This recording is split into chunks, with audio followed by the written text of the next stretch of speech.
Welcome to Press Bonanza. In this series, we delve into pivotal moments in history, starting from 1950, a key year marking the intensification of the war on organized crime. This journey begins with the aftermath of Benjamin Siegel's death, when the mafia's covert operations began to unravel significantly. In our first series on this channel, we explored a groundbreaking Time magazine article featuring Frank Costello, which marked a significant moment as it was the first major exposé on organized crime. This article, which included dismissive quotes from FBI agents about the existence of organized crime in America, set the stage for subsequent explorations into this hidden world. Over the course of several episodes, we've examined various influential magazines like Life, Time, Look, the Saturday Evening Post, and the Sunday Times. Each publication peeled back layers of secretive stories, such as the Vegas skim and mafia operations in the Bahamas, revealing hidden facets of organized crime. In this new series, we shift our focus from magazines to newspaper articles released from 1950 through the mid-1960s. Newspapers offer a different perspective, often presenting immediate reactions to events, which can include inaccuracies or sensationalism. For instance, the assassination of Anastasia in 1957 and the shooting of Costello were watershed events widely covered by the press. By examining every press article from this era, we aim to provide a comprehensive view of the organized crime landscape as reported in real time. This extensive review will not only cover prominent figures like Carlos Marcello, Tommy Lucchese, Joe Zerilli, the Campisi family, the Trafficante family, Paul Ricca, Tony Accardo and his brother Capone and his relatives Joe Profaci and Joe Bonanno, but will also touch on less prominent mobsters, merely mentioned in various articles. This approach allows us to piece together a more nuanced history of organized crime, exploring both major events and the subtler dynamics within different families, including those in Detroit, New Orleans, and beyond. By using press articles as our primary sources, we can reconstruct the narrative of organized crime from 1950 onward, giving you a detailed look at how these events were documented and discussed in the media at the time. The structure of this new documentary series will differ from my previous work, offering a straightforward chronological exploration of press articles from the 1950s to the mid-1960s. Each episode will begin with a brief introduction to set the context, followed immediately by a dive into the press coverage of that month. This format will provide viewers with a month-by-month snapshot of the evolving landscape of organized crime, offering a direct line through the tumultuous period. Some crime families, especially those as secretive as Detroit's during the 1950s, rarely made the newspapers. Joe "the Boss" Zerilli, for instance, was so adept at avoiding the spotlight that over a decade, only about 10 articles mentioned him, an average of just one article per year. This all changed dramatically in October 1963, a pivotal moment when Joe Valachi broke the code of silence and identified key mob bosses across America during his testimony before Congress. Suddenly, even the elusive big boss of Detroit could no longer hide in the shadows. He was publicly named as one of America's major mob figures. As we progress through the series, viewers will witness this dramatic shift in press coverage. The series aims to not only document the stark increase in media attention, but also to illustrate how the exposure impacted the operations and secrecy of these criminal organizations. As we navigate through this series, you'll notice some articles may appear repetitive since they are sourced from various states and cities. Despite this repetition, each article holds unique, intricate details omitted in others. This approach allows us to piece together a more complete and nuanced picture of organized crime across different regions. We're committed to providing a comprehensive month-by-month analysis, ensuring even the subtlest pieces of information are not overlooked. This method will help us uncover the broader narrative of organized crime in America, highlighting both its widespread influence and regional peculiarities. Join us as we unravel the complex tapestry of organized crime through the lens of contemporary press coverage, article by article. On February 15, 1950, a detailed report from the Detroit Free Press exposed the operations of a powerful national syndicate controlling gambling and related rackets, known as the Combination, or Italian Syndicate. The article unveiled the inner workings of Detroit's mob, led by figures such as Pete Licavoli and Joe Massey, with deep ties to notorious crime families like Frankie Costello's in New York and the Rica Capone gang in Chicago. The syndicate, with influence spanning across the country, operated handbooks, numbers of houses, and controlled jukeboxes, slot machines, and gambling enterprises, with its leaders living luxurious lifestyles while maintaining their grip on organized crime. City mobsters. Linked to Nationwide. Ring Vice Czars. Keep close check on all phases of gambling. 14 major newspapers, including the Detroit Free Press, have formed a federation to reveal the operations of a national syndicate controlling gambling and related rackets. As a militant member of that federation, the Free Press has assigned 6 reporters to investigate all phases of local racketeering and its ties to the national syndicate. To disclose the enormity of the operations, there will be periodic national stories prepared by the Newspaper Federation and detailed reports by the Free Press investigation team. The following is a Free Press report. More than a score of notorious hoodlums direct the activities of a vicious organization, sometimes known as the Combination, sometimes as the Italian Syndicate. These mobsters have connections with Frankie Costello in New York and the Rica Capone gang in Chicago. Those high up in the rackets, where the income is comparatively high, live in luxurious homes in the ritzy Grosse Pointe suburbs. They have invested in legitimate enterprises, but are still tied to the rackets. Their organization controls the operations of handbooks, numbers of houses, football and baseball pools, jukeboxes, and slot machines whenever possible. The syndicate also takes a piece of barbot, rummy, poker, and dice games. Here's a list of the mob chieftains: Pete Licavoli, 1154 Balfour, Grosse Pointe Park. Joe Massey, formerly of Detroit, now of Miami Joe, Scarface, Bomarito, 7540 West 7 Mile Joe, Long Joe. Bomarito, who lives with Licavoli.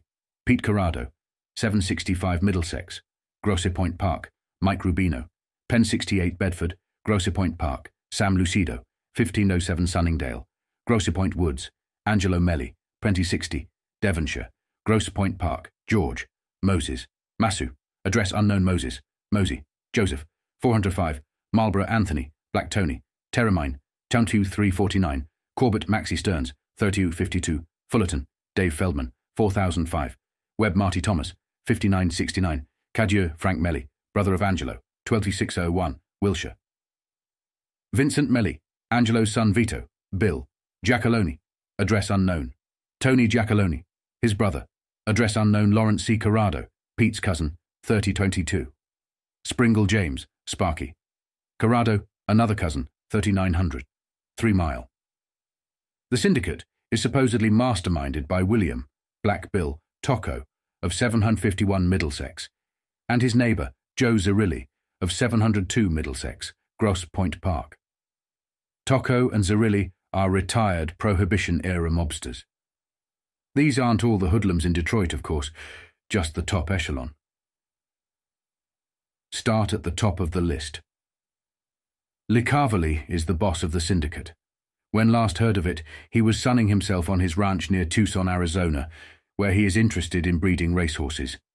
He was home long enough last month to be arrested on a numbers charge. The case is still pending. Like most of the others, Licavoli got his start during Prohibition. Now he is named as Frankie Costello's top man in the Detroit area. Massey, a powerful figure in Detroit, moved to Miami 5 years ago. There he is legitimate, running the Miami Provision Company, a meat-packing concern. However, he is also known as Costello's chieftain in the Miami rackets. Massey still participates in syndicate councils in Detroit. Joe, Scarface, Bommarito, and Joe, Long Joe. Bommarito, reportedly not related, are Licavoli's right-hand men, running his numbers racket. Long Joe married Licavoli's sister, Mamie, in a lavish ceremony at the Hotel Book Cadillac in 1946. Rubino is the general superintendent of the syndicate's enterprises, overseeing all operations. Pete Corrado has been described as the police chief of the organization, ensuring that everyone stays in line. He is reportedly in Florida right now. That's what police were told when they wanted to question him earlier this month about the rope slaying of Jack George, who was involved in shakedowns on gamblers. Not even the theft of a safe from his home lured Corrado back to Detroit. Larry and Sparky Corrado, Pete's cousins, are described as local muscle men. Larry was questioned in the Jack George case. Lucido is a significant numbers man, and his appeal from a conviction on a numbers charge is now before the Michigan Supreme Court. Masu and Joseph work closely with Lucido. It should be explained. There are two factions in the syndicate. The Licavoli Bommarito faction runs the Chesterfield house, while the Massey Corrado faction runs the Murphy house.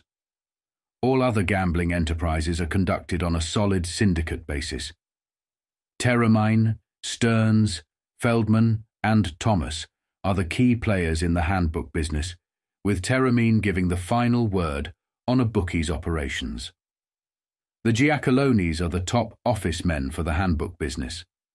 Angelo Melli holds the slot machine franchise, though he hasn't been able to use it much in recent years, as the lid has been tightly clamped down on slot machines.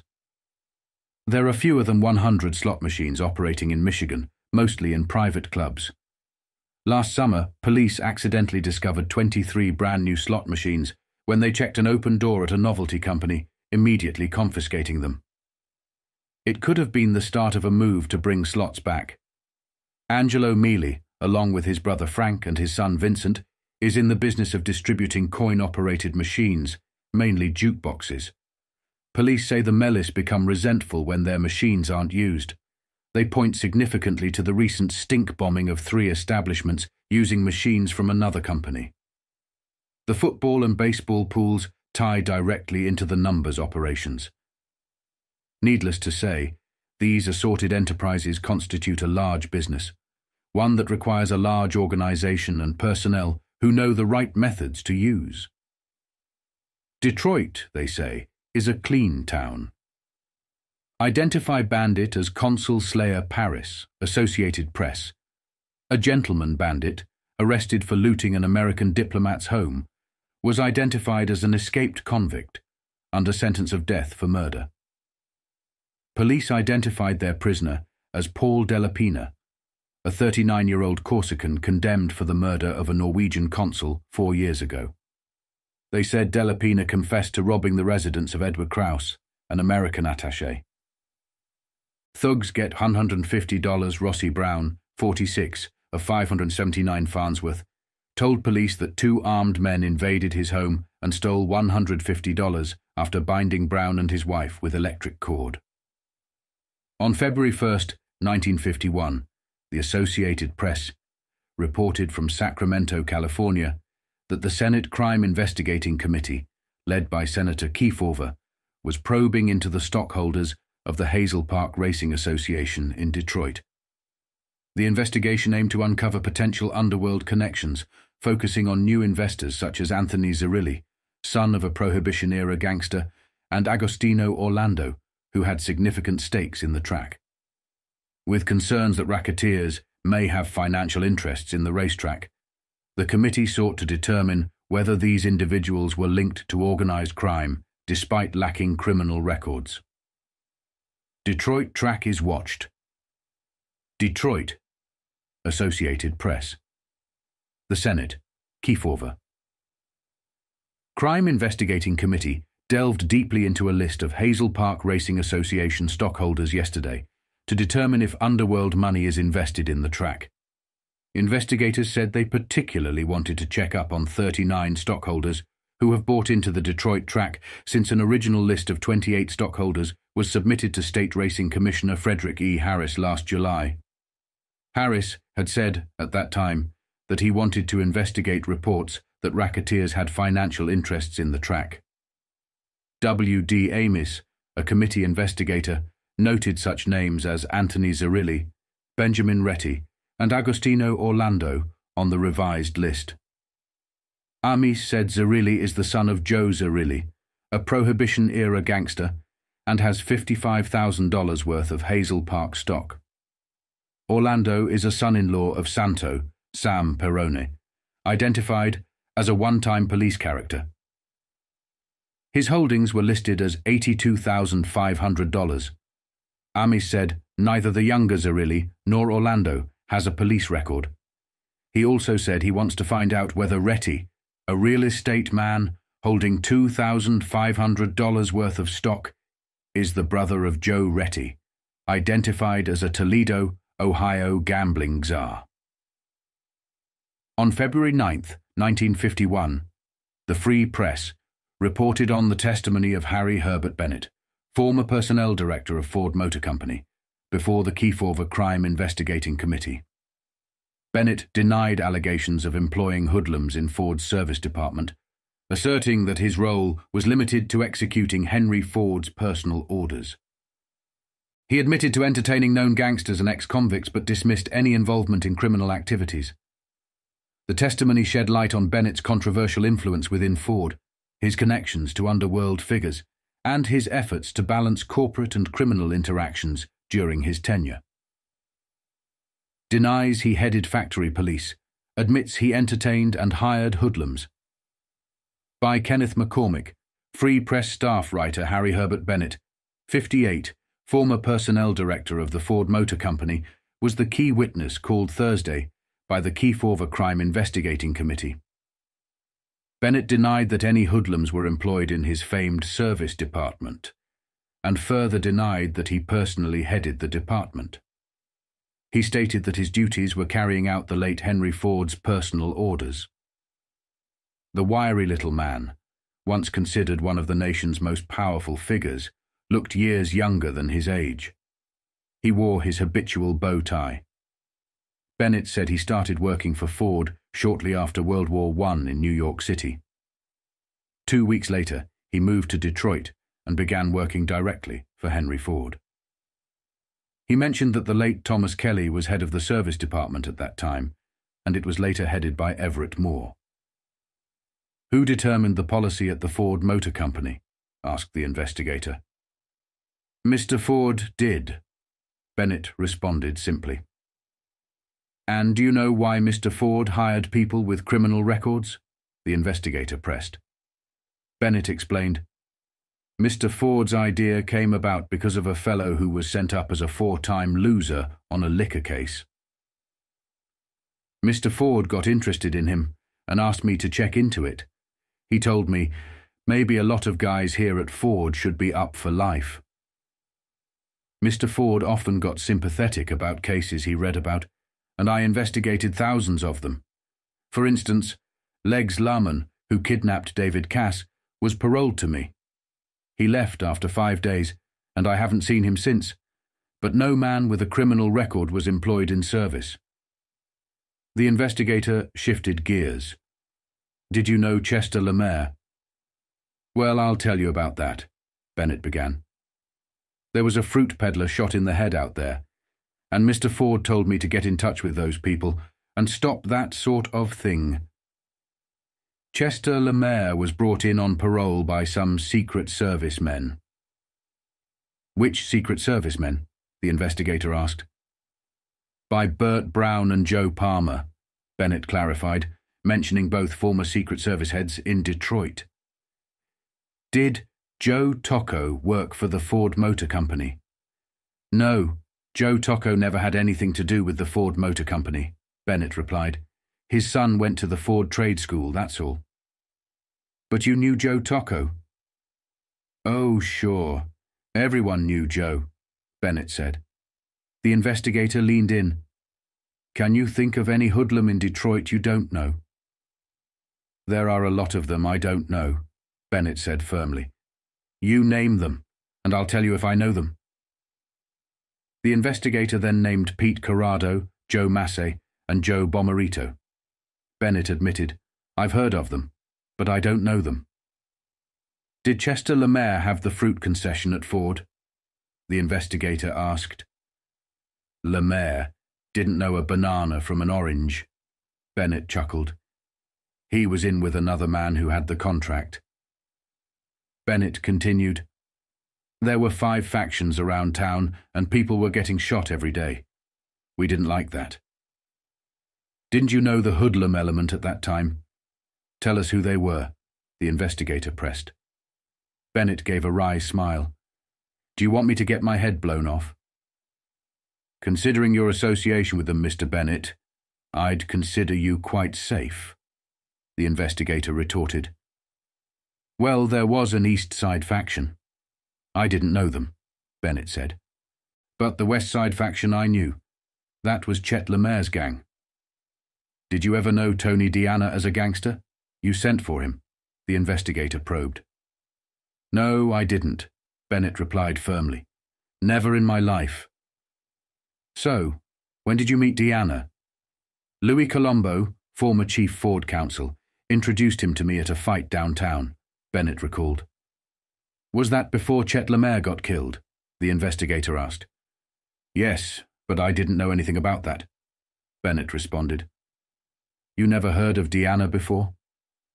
The chief of police of River Rouge brought him in one time, Bennett explained. I don't know just when that was. Those fellows came in like flies. But I didn't know anything about Deanna except that his father had been shot. Have you seen Walter Hancock, former chief of River Rouge, lately? The investigator asked. Today is the first time I've seen him in about 10 years, Bennett revealed. I loaned him $40, and I haven't seen him since. You didn't know anything about Deanna before that night? I knew his parents were mixed up in a feud. He was a kid when I first met him. Didn't look much like he does now. You deny you called Hancock on the phone? Yes. And you deny talking about any plan to knock off Joe Tocco? Yes. Do you know who knocked him off? No, but the police had a good idea. Who? The investigator asked. They believe members of his family, Bennett replied. You don't remember these men coming in and talking about it with you? The investigator pressed. Those fellows came in and chewed the rag about a lot of things, Bennett said. Did you keep files on conversations? No, Bennett answered. You didn't keep files or records of anything? Not when you were working for Mr. Ford. The investigator leaned forward. You nearly ran the Ford Motor Company, didn't you? I did what Mr. Ford told me to, Bennett replied. The Ford Company informs me there are no records showing how Joe Adonis got his New Jersey haul-away contract. I never knew Joe Adonis, Bennett stated. I didn't have anything to do with that New York office. Bennett then told the committee that telephone conversations to his office, as well as conversations within his office, were recorded. The investigator raised an eyebrow. What for blackmail purposes? You mean I was blackmailing someone? Bennett retorted. No, I wasn't. I was keeping it for my own protection. I didn't make a deal with Deanna. I turned him over to the department head, and he had to get by the best way he could. Burling interrupted, and Bennett quickly added, Do you want to let me answer? Senator O'Connor, Democrat from Maryland, in charge of the hearing, then told Bennett he would have all the time he needed to answer questions. Bennett continued, The only time I made a department head do something was when Mr. Ford told me to. The investigator asked, You don't know what happened to Deanna after he came to you? I turned him over to the Dearborn branch manager, Tom Creed, Bennett said. Did you intend to give Deanna an agency? Not a loan, no. How do you give out dealerships? What are the qualifications? Ability to sell and do business, Bennett replied. The investigator raised a critical eye. Do you think a 31-year-old ex-bootlegger who had bribed witnesses and who came in and got one was qualified? Are you referring to Deanna? Bennett asked. Yes, the investigator affirmed. I didn't know that about him, Bennett said. Rudolph Halley, the chief counsel, interjected. You ordered the chief to bring Deanna in. I didn't order anybody, Bennett insisted. When you spoke, every police chief within 100 miles of here jumped. Isn't that true? Halley asked. I didn't order police around, Bennett replied calmly. So why did Deanna get the agency? Deanna was popular in Wyandotte, and I thought he could sell cars. And how did you know that? The investigator asked. It was common knowledge and from reading about him in the newspapers. Reading about murder? The investigator asked, pushing the point. No, I didn't know anything about any murder, Bennett replied. The chief of police, Bennett explained, was often in the office, usually to get something done to his car. Deanna called often before he got his agency, Bennett continued. Sometimes I'd see him, and sometimes I'd back out the door if I didn't want to see them, if I was busy. Racketeers came to see you, didn't they? The investigator asked. I had judges, racketeers and big businessmen there all at the same time sometimes, Bennett admitted. Did racketeers come to your house? Sometimes. I'd treat them all right if they did. I spent my own money entertaining them at my house, not Ford money. The investigator leaned forward. Would you say that the chief lied if he said you ordered him to bring Deanna to your office? Yes, the chief lied. He lied on many occasions. He was a nuisance to me. He was full of bulls. I didn't believe him. You mean the chief is a liar? That's a serious charge to make against a chief of police. Do you want to stand by that charge? Yes, Bennett said firmly. You didn't like him? The investigator inquired. I didn't like him or dislike him, Bennett responded. I was too busy to be bothered. On February 9th, 1951, the Free Press reported on the dramatic testimony of Anthony J. Tony Deanna before the Kefauver Crime Investigating Committee. Deanna, a former Wyandotte banker and auto haul-away executive, broke down in tears as he faced intense questioning about his alleged ties to bootlegging and gang murders. While denying involvement in criminal activities, Deanna was repeatedly pressed on his past connections to notorious figures and his involvement in obtaining a Ford franchise.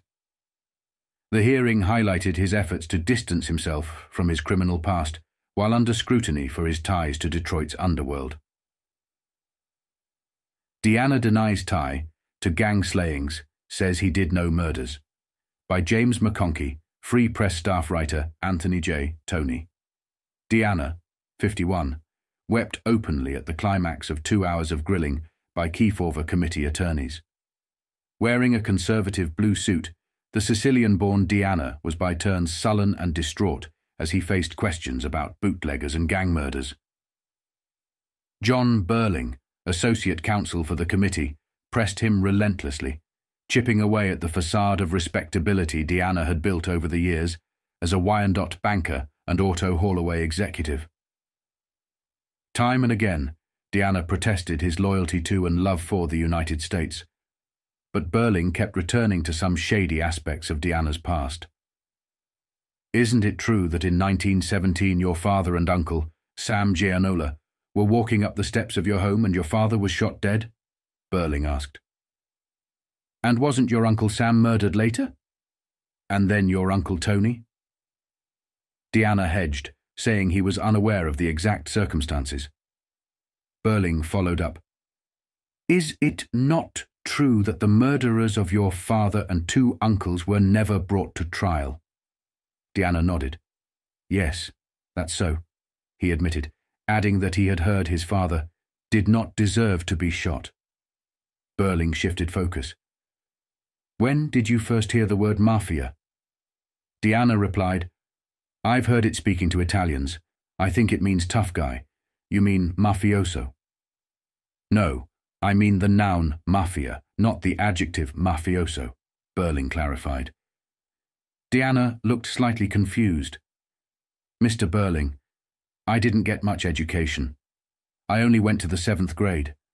I don't know about nouns and adjectives. Burling wasn't letting up. Your father and 2 uncles were murdered in typical gang fashion, yet you never heard of the mafia. I don't know for sure what it is, Deanna said. Mr. Deanna, Burling pressed, isn't it a fact that you are the Detroit leader of the mafia? Deanna shook his head emphatically. No, sir, I am not. Burling then produced Deanna's police record. Didn't you go to jail shortly after your relative's murders for attempting to bribe a witness in a murder trial?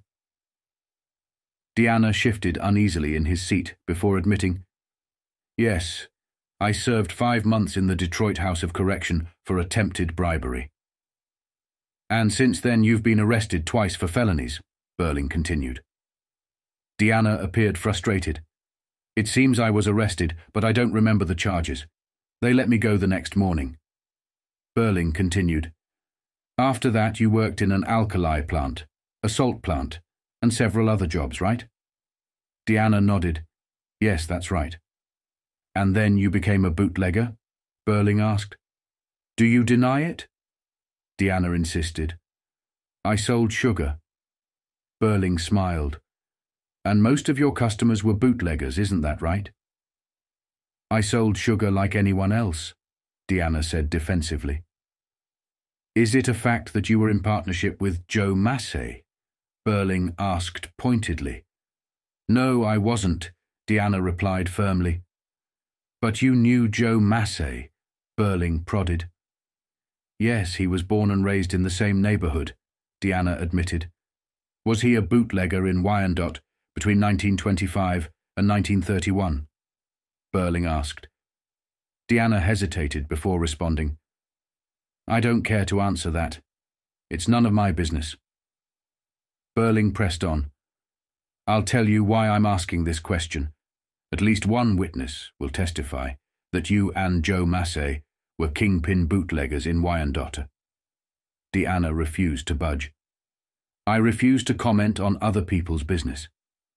The conversation turned to Deanna's acquisition of a Ford franchise for a dealership in 1931. Deanna tried to sidestep any discussion of a meeting with Harry Bennett of Ford, allegedly arranged by Walter Hancock, the former River Rouge police chief. Burling asked, Does it refresh your memory if I tell you this meeting was shortly after the murder of Chester Lemaire? Rudolph Halley, the committee's chief counsel, interjected with biting sarcasm. I've observed the questioning of hundreds of these witnesses, and I don't think I've seen anyone so evasive in his answers, so obviously trying to dodge the truth. I ask that the witness be admonished. The chairman, O'Connor, warned Deanna to be more forthcoming. Burling pointed out, It's known here in Detroit that you earn about $60,000 a year. You have a half interest in a firm that hauls away autos and are a director of a bank.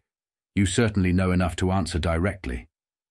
Burling asked, On the way to Bennett's office, didn't you discuss Chester Lemaire's murder with Hancock?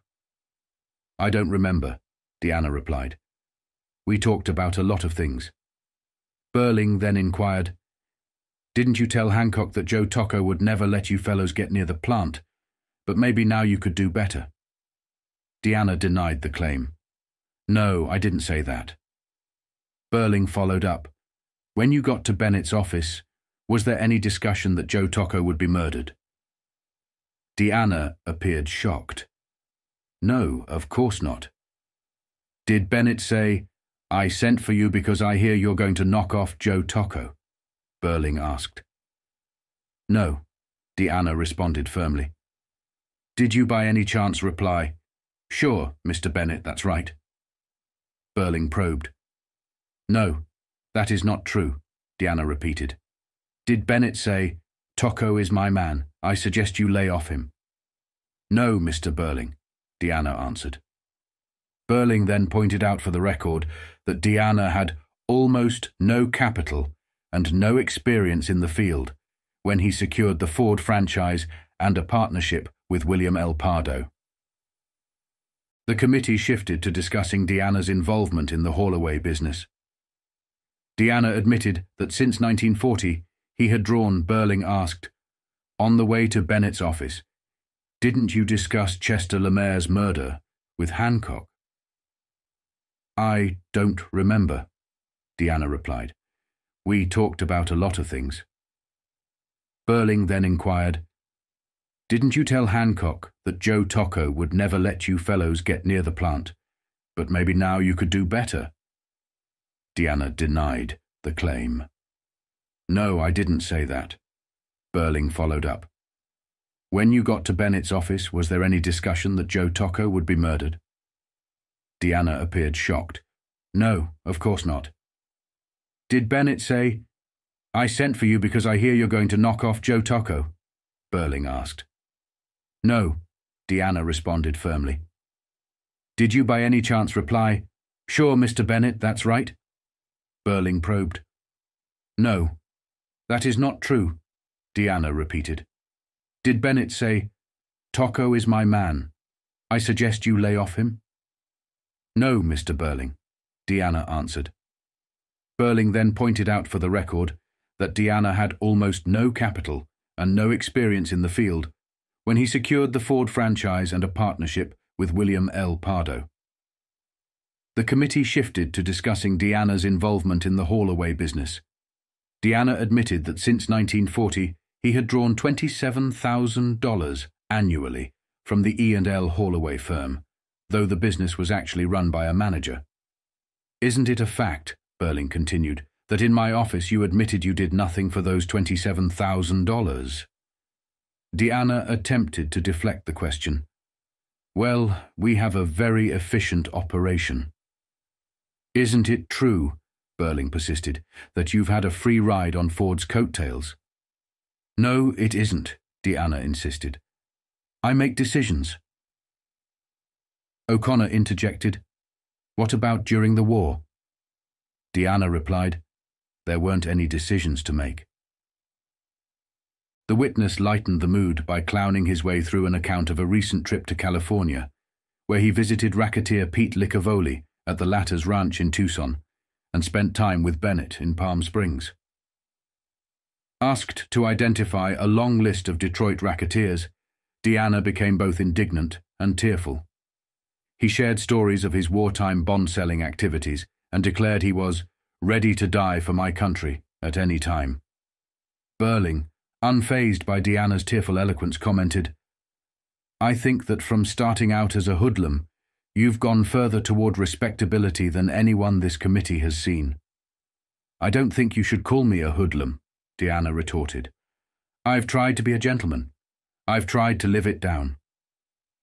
But Burling wasn't swayed. He pressed on, "Didn't the immigration authorities ask you for help in preventing the smuggling of aliens into this country? Didn't you cry like a baby at that time and refuse to help them?" Deanna firmly denied this, claiming, "I didn't have any information to give them."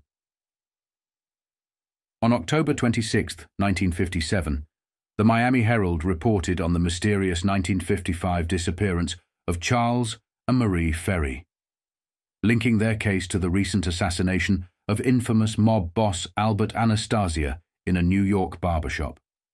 The Ferris, who vanished from their blood-stained Miami home under suspected gangland methods, had ties to Anastasia, particularly through Charles Ferry's involvement in a federal tax case against him.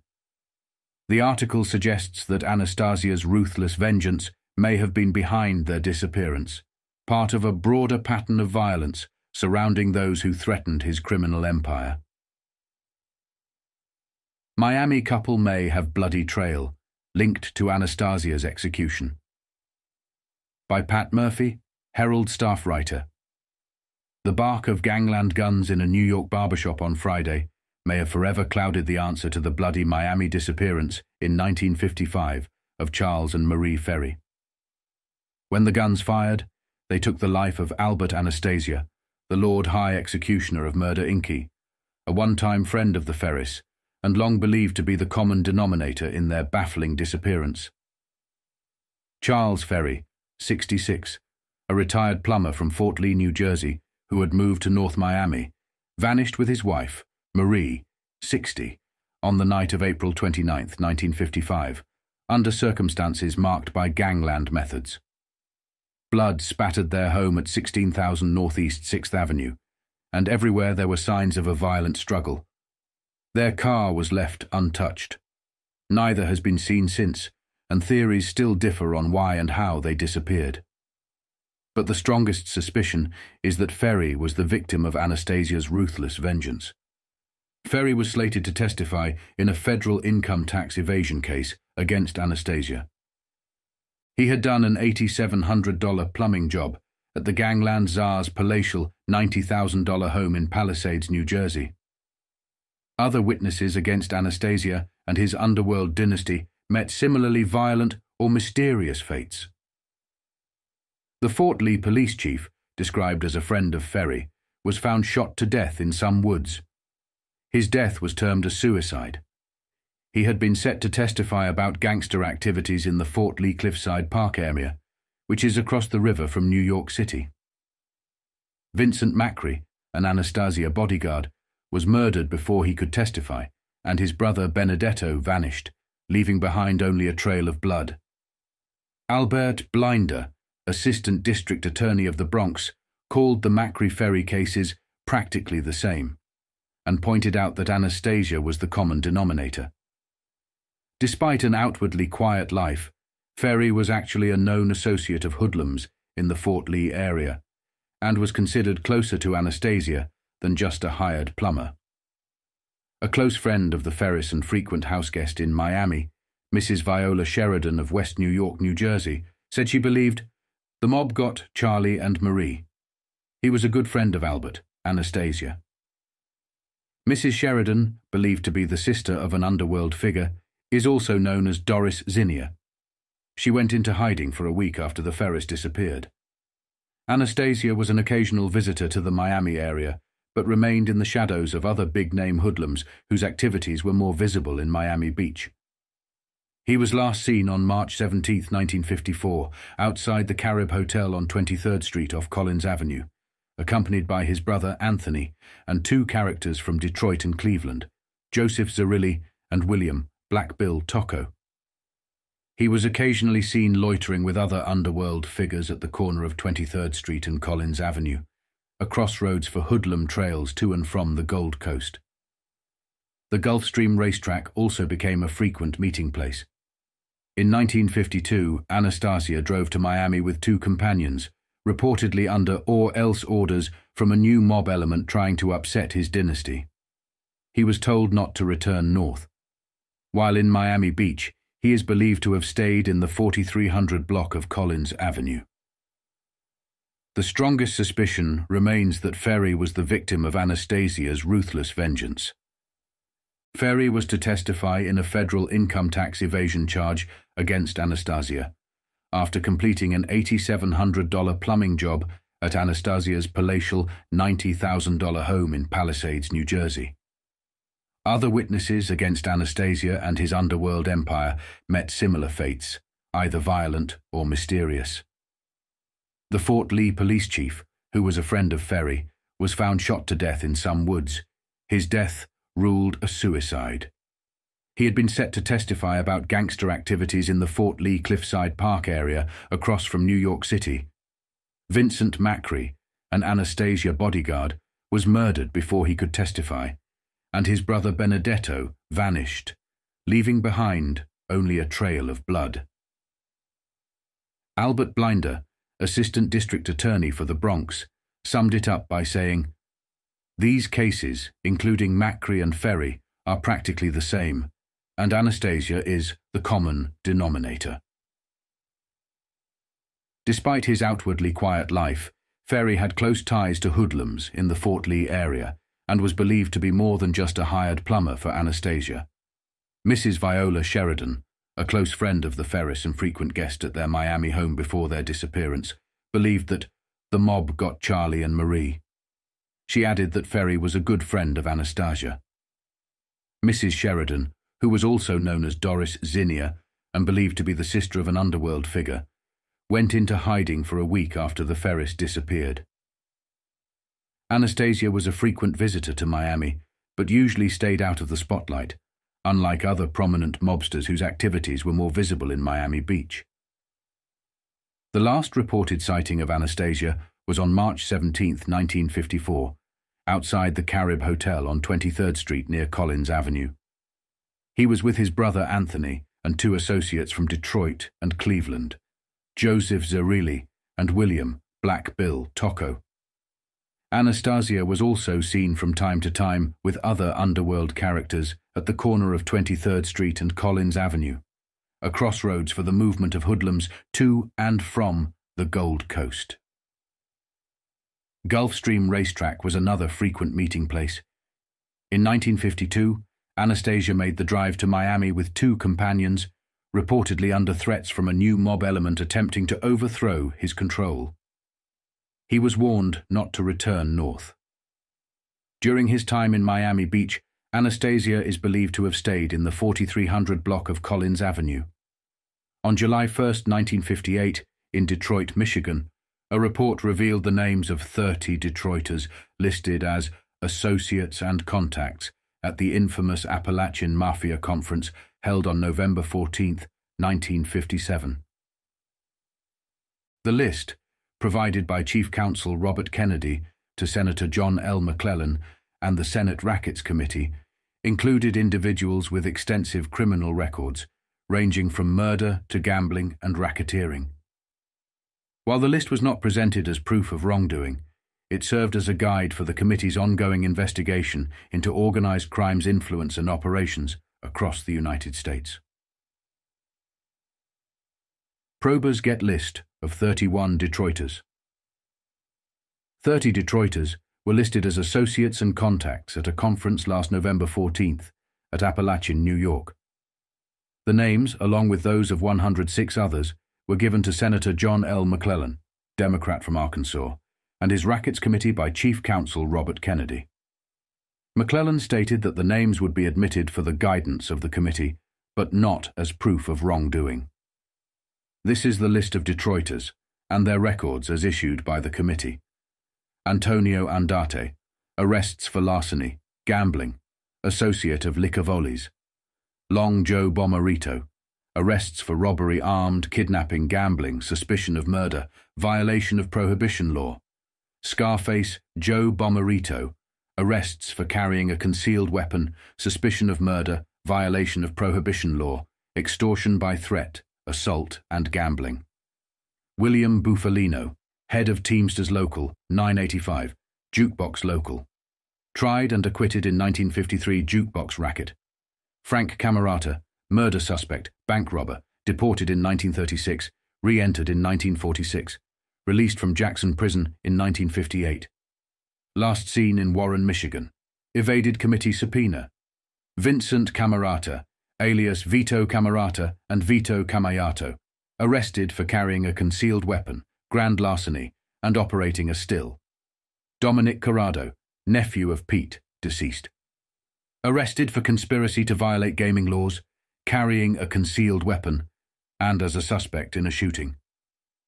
James Corrado, arrested for gambling, a suspect in a shooting, and a suspect in assault with intent to kill. Peter Corrado, deceased. In the numbers racket with Pete Licavoli and others. Arrests in Rochester, New York, Detroit, and for gambling. One murder conviction, sought for two others. Dominic Corrado, uncle of Pete. Arrested for holding girls for purposes of prostitution, breaking and entering. Jack Licavoli, alias Jack White. Arrested for gambling. James Licavoli. Arrested for murder, armed robbery, carrying a concealed weapon, violation of customs and narcotics laws, kidnapping and blackmail. Pete Licavoli, in Cleveland and Detroit gambling, also Canadian gambling, has a ranch in Tucson, Arizona. Arrests for robbery, rum running, kidnapping, carrying a concealed weapon, murder, extortion, gambling, and assault. Thomas Licavoli, now serving a life sentence in Ohio for a murder plot, also hijacker, rum runner, and gun toter. Angelo Mele, Detroit prohibition hoodlum, who also branched out into auto parts, real estate, and jukeboxes. Vincent A. Mele, no record. Partner with his brother-in-law, William Bufalino, in Melody Enterprise Co., and owner of Meltone Jukebox Co. and G&M Music Co., Detroit. Augustino V. Orlando, arrested for conspiracy to violate state labor laws in 1932, for carrying a concealed weapon, and conspiracy following payoff to UAW committeeman William Poindexter. Santo, Sam, Perrone, arrested on several occasions for carrying concealed weapons. In 1951, he was arrested for conspiracy to interfere with the formation of a labor organization. Angelo Polici, deceased, associated with Valley Platers, Cumsor, arrests for murder, suspicion of murder, carrying concealed weapons, and counterfeiting. Was an associate of John Dio and John Ormento of New York. Mike Polici, son of Angelo. Former jukebox operator with Pete Tocco and Papa John Prizziola. Currently an investor with Torosian Oil Co. and president of Valley Platers, Inca Papa John Prizziola, has several aliases. Name found in records seized from Jack Dragna, a West Coast mobster. Arrests for carrying concealed weapons, robbery, gambling, suspicion of murder, grand larceny. Closely associated with Licavolis, Zerillis, and Tocco. Rafael Quasarano, closely associated with John Ormento in narcotics traffic. James Render, Canadian gambling house operator, twice tried for murder. One victim, a police sergeant. William Render, killed in a Detroit prison while trying to free a prisoner. Mike Rubino, associated with Angelo Mele, Scarface Joe Bomarito, and Pete Licavoli in jukebox operations. Associate of Joe DiCarlo. Anthony J. Tocco has a record of arrests in Detroit. Pete Tocco, arrested for bootlegging during Prohibition. Sam Tocco, arrest for robbery, larceny, carrying concealed weapons, suspicion of murder. William Black Bill Tocco has a record of arrests since 1920 for armed robbery, suspicion of murder, violation of prohibition law, and gambling. In Detroit, involved in gambling activity with Pete Licavoli and Joe Zerilli. Sam Zerilli, arrests for prohibition law violations, conspiracy to violate state gambling law. Joseph Zerilli, associate in various rackets with Pete Licavoli. On July 1, 1958, a report from Washington detailed the heated discussions during a Senate Rackets Investigating Committee hearing, where federal law enforcement agencies faced sharp criticism for their handling of mafia operations in the United States. Testimony suggested that mobster Charles Lucky Luciano, operating from Italy, may have orchestrated the infamous Appalachian Mafia meeting in November 1957. Undercover agent Martin F. Pera linked Luciano and other crime bosses to a nationwide criminal empire deeply involved in narcotics, gambling, and labor union infiltration. The committee aimed to expose the mafia's influence and its ties to organized crime across the country. Luciano may be link. U.S. enforcement criticized at hearing Washington, July, AP. Heated criticism of federal law enforcement agencies came from two members of the Senate Rackets Investigating Committee today, after testimony revealed that mafia mobsters run a criminal empire in the United States. Senator Carl Mundt, Republican from South Dakota, denounced what he termed the complete lethargy by law enforcement officials in initiating deportation proceedings against alien crime barons. He was referring to crime leaders described as high in the ranks of the mafia, a secret criminal society with its roots in Sicily. Senator Carl Curtis, Republican from Nebraska, also criticized the Justice Department, stating, "Not only in this administration, but for some time." Curtis linked his critique to testimony that extortionists and others have deeply infiltrated some labor unions. He charged that in such cases, United States attorneys can't start prosecutions of the unions without prior clearance from Washington, which he said gives a cloak of protection. The committee had just heard testimony that gangsters and racketeers have been heavily muscling in on legitimate businesses and labor unions to conceal and enhance their profits in narcotics, gambling, and vice. The testimony came from Martin F. Pera, an undercover agent for the Federal Bureau of Narcotics, who suggested that mobster Charles Lucky Luciano, operating from Italy, may have stage-managed last November's crime convention at Appalachian, New York for the Mafia. Police have long suspected that the meeting was a gathering of an American Grand Council of the Mafia, called to carve up rackets left unclaimed after the murder of racketeer Albert Anastasia, a reputed Mafia leader. Pera testified that he believes the gunning down of Anastasia was Mafia work. He also mentioned that the Mafia in Italy is torn by strife, with 14 murders since 1955.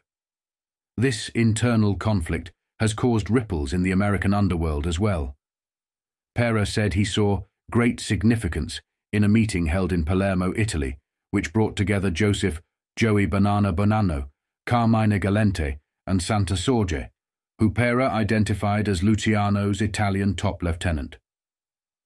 Luciano, who was deported from the United States, is under such tight police surveillance in Italy that he often sends Sorge to represent him at meetings with American Mafia members. The committee has described Bonanno as a Mafia mobster who attended the Appalachian meeting, but did not provide further details on Galente.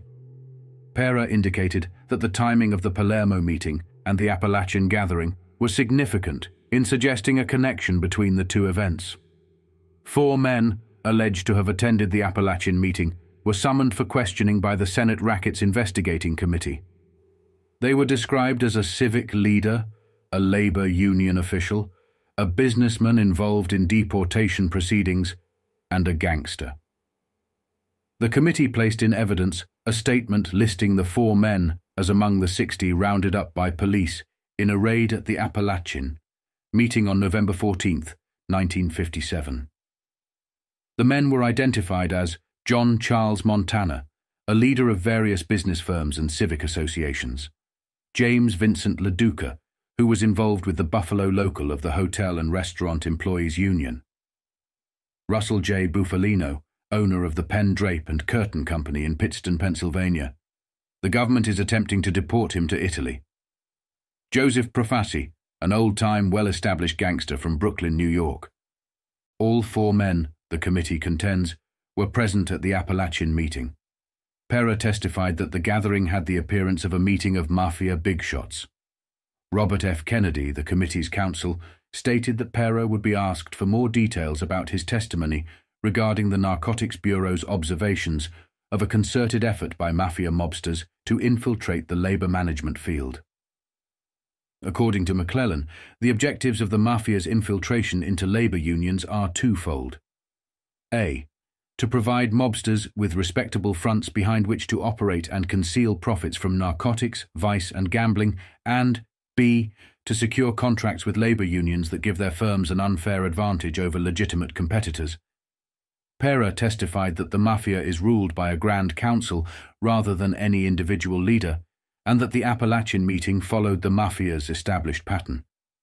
He said the Grand Council meets periodically to enforce iron-fisted discipline and to prevent anyone under its authority from becoming too big for his boots.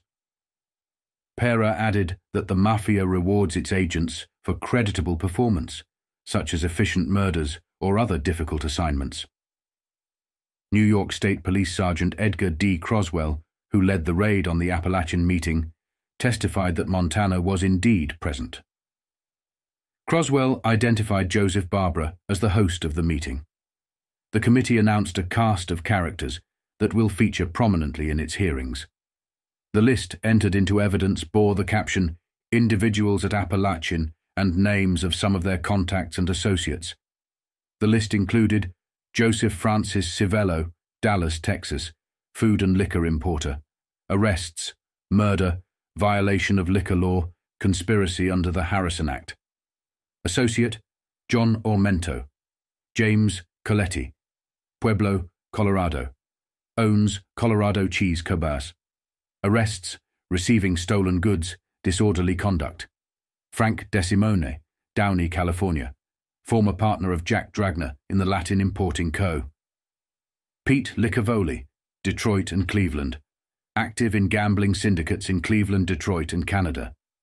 Has a ranch in Tucson, Arizona. Arrests, robbery, rum running, kidnapping, carrying a concealed weapon, murder, extortion, gambling, and assault. Frank Matranga, San Diego, California, son-in-law of John Priziola of Detroit, arrested for being a tip-off man for a gambling joint. Papa John, Priziola, Detroit, Michigan. Detroit Police Department. Number 10171. Several aliases. His name was found in records seized from Jack Dragna, a West Coast mobster. Criminal records include arrests for carrying concealed weapons, armed robbery, gambling, suspicion of murder, and grand larceny. Closely associated with Licavolis, Zarilis, and Tokos. Simone Scozzari, San Gabriel, California, arrested for suspicion of bookmaking. Had $10,000 in cash and checks when picked up. Operates a cigar stand at the Venetian Athletic Club in Los Angeles. On July 2, 1958, in Casper, Wyoming, a report detailed the testimony of Joseph Profaci, one of the most powerful underworld figures in the United States, before the Senate Rackets Investigating Committee. Profaci, a Brooklyn crime boss, repeatedly invoked the Fifth Amendment, refusing to answer questions about his involvement in organized crime, including the infamous 1957 Appalachian Mafia meeting. Despite his silence, the committee, led by Robert F. Kennedy, linked him to leading gangster families in Michigan and revealed a history of arrests dating back to his time in Sicily. Profaci's evasiveness marked him as a key figure in the ongoing investigation into organized crime in America. Underworld figure balks at Describing Business, Washington, AP. Joseph Profaci of Brooklyn, described by the Senate Rackets Investigating Committee as one of the most powerful underworld figures in the United States, invoked the Fifth Amendment dozens of times before the committee on Wednesday. Profaci, 60, who is facing court proceedings to revoke his American citizenship, began claiming the privilege against self-incrimination immediately after giving his name and address.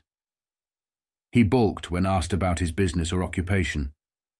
Profaci became the fourth of the 60 people who attended what has been described as a crime convention at Appalachian, New York, on November 14th, to refuse to answer questions about the gathering or their other activities. Committee counsel Robert F. Kennedy said that 2 of Profaci's daughters are married into 2 of the leading gangster families in the Michigan area. Kennedy identified their husbands as Anthony J. Tocco and Anthony Zarilli of Detroit. However, Profaci refused to provide any information about his daughters' marriages or anything else that Kennedy and committee members questioned him about. While Profaci declined to say whether he had ever been arrested, Police Detective Thomas O'Brien read into the record a list of Profaci's arrests, starting with a dismissed charge of attempted rape in Sicily. O'Brien testified that Profaci's arrests in the United States included one for investigation in 1934 in connection with a Brooklyn murder. On July 10, 1958, a report from Dayton, Ohio, revealed the findings of a Senate Rackets Committee investigation into the tightly knit structure of the mafia. A family tree chart, prepared by staff investigator George Martin, illustrated how many of the mafia members who attended the 1957 Appalachian Crime Convention were connected by blood or marriage. The chart supported claims by law enforcement that the mafia's familial bonds ensured secrecy and discipline within the organization, making it difficult to infiltrate. Testimony from narcotics officials highlighted the mafia's deep-rooted connections and arranged marriages, which strengthened criminal alliances across the country. Ensures secrecy. Mafia, tightly knit unit, family tree chart shows. By Dick Kurt Jr., Washington, July 10th, AP. Ornard Goldfein's gift has not been the most important exhibit on Capitol Hill this week. That honor goes to a family tree chart prepared by the Senate Rackets Committee. Staff investigator George Martin prepared the chart for the committee's hearings last week into the operations of the Mafia, an international criminal society whose roots are in southern Italy. The first technical work came from Daniel P. Sullivan, operating director of the Miami, Florida Crime Commission. "This is one of the most valuable things done by this committee," the former FBI agent said. Martin's family tree chart covers only a 5-state area. One of these states is Ohio, but southern Ohio is not represented. Martin's chart shows that half of the delegates to the Gangland Convention at Appalachian, New York last November are related by blood or marriage. The chart backs up statements made by Federal Bureau of Narcotics officials, who have long contended that the modern-day mafia is a tightly disciplined group organized along the same pattern of family lines that characterized the original mafia of the 18th century in Sicily. Martin F. Pera, an agent with the Narcotics Bureau for 10 years, told the committee that a person doesn't join the mafia. He is born into it or marries into it. This structure makes for effective internal discipline, ensures secrecy, and provides an ideal network between cities, he said. He also said that marriages within the group are arranged to cement family alliances between leading gangsters in different parts of the country. Commissioner Harry J. Anslinger of the Bureau of Narcotics told the committee that these relationships are intertwined, forming a secret society that is difficult to penetrate. The committee's chart shows that all of the gangsters who succeeded the notorious Purple Gang are interrelated by blood or marriage, ensuring the continuation of unlawful activities. At the Appalachian raid, when local police were asked why none of the Detroit hoodlums were present, they knew they had mafia connections. The committee's chart provided the answer. The Detroit mobsters were represented at Appalachian by their relatives. The best example was Joe Profaci, the olive oil king of Brooklyn, who is regarded as an elder statesman of the mafia. 2 of his daughters are married to 2 of Detroit's leading gangsters, Anthony Tocco and Anthony Zerilli. Investigator Martin said that the people shown on the family relationship chart had arrest records. He gave this breakdown. Violations of firearms laws, 2Bu12, homicide, 97 bootlegging or violation of liquor tax laws, 86 violation of federal statutes such as the wage and hour law or OPA regulations. 52 kidnapping, 21 gambling, 112 extortion or blackmail, 39 larceny, 78 narcotics, 32 counterfeiting, 11 impersonating an officer, 1. This adds up to a total of 741 arrests, or slightly more than 10 arrests per person. Martin emphasized that this tightly knit mafia structure ensures secrecy and efficiency. By being born or married into the mafia, individuals become part of an unbreakable bond that spans across different cities, with internal alliances being strengthened through arranged marriages between mafia families. On July 21, 1958, a report from Harlingen, Texas, announced that Anthony Zerilli and Jack Tocco, both from Detroit, had been subpoenaed by the Senate Rackets Committee to testify regarding the operations of the Melrose Linen Company. Robert F. Kennedy, the committee's counsel, revealed that while neither Zerilli nor Tocco had police records, their familial ties to organized crime figures were of significant interest. Zerilli is the son of Joseph Zerilli, and Tocco is the son of Black Bill Tocco, both with criminal backgrounds. Additionally, Zerilli's wife Rosalie Profaci Zerilli is connected to the New York Mafia through her father, Joe Profaci. Rackets probe to dig into family group. Washington, UPI. Robert F. Kennedy, Senate Rackets Committee counsel, said Sunday that Anthony Zerilli and Jack Tocco have been subpoenaed to testify within the next 10 days. Kennedy said the two, both from Detroit, were subpoenaed to testify in connection with the operations of the Melrose Linen Company of Detroit. He revealed no further details. Neither Zerilli nor Tocco have police records. However, the committee has introduced a chart into evidence showing their family relationships.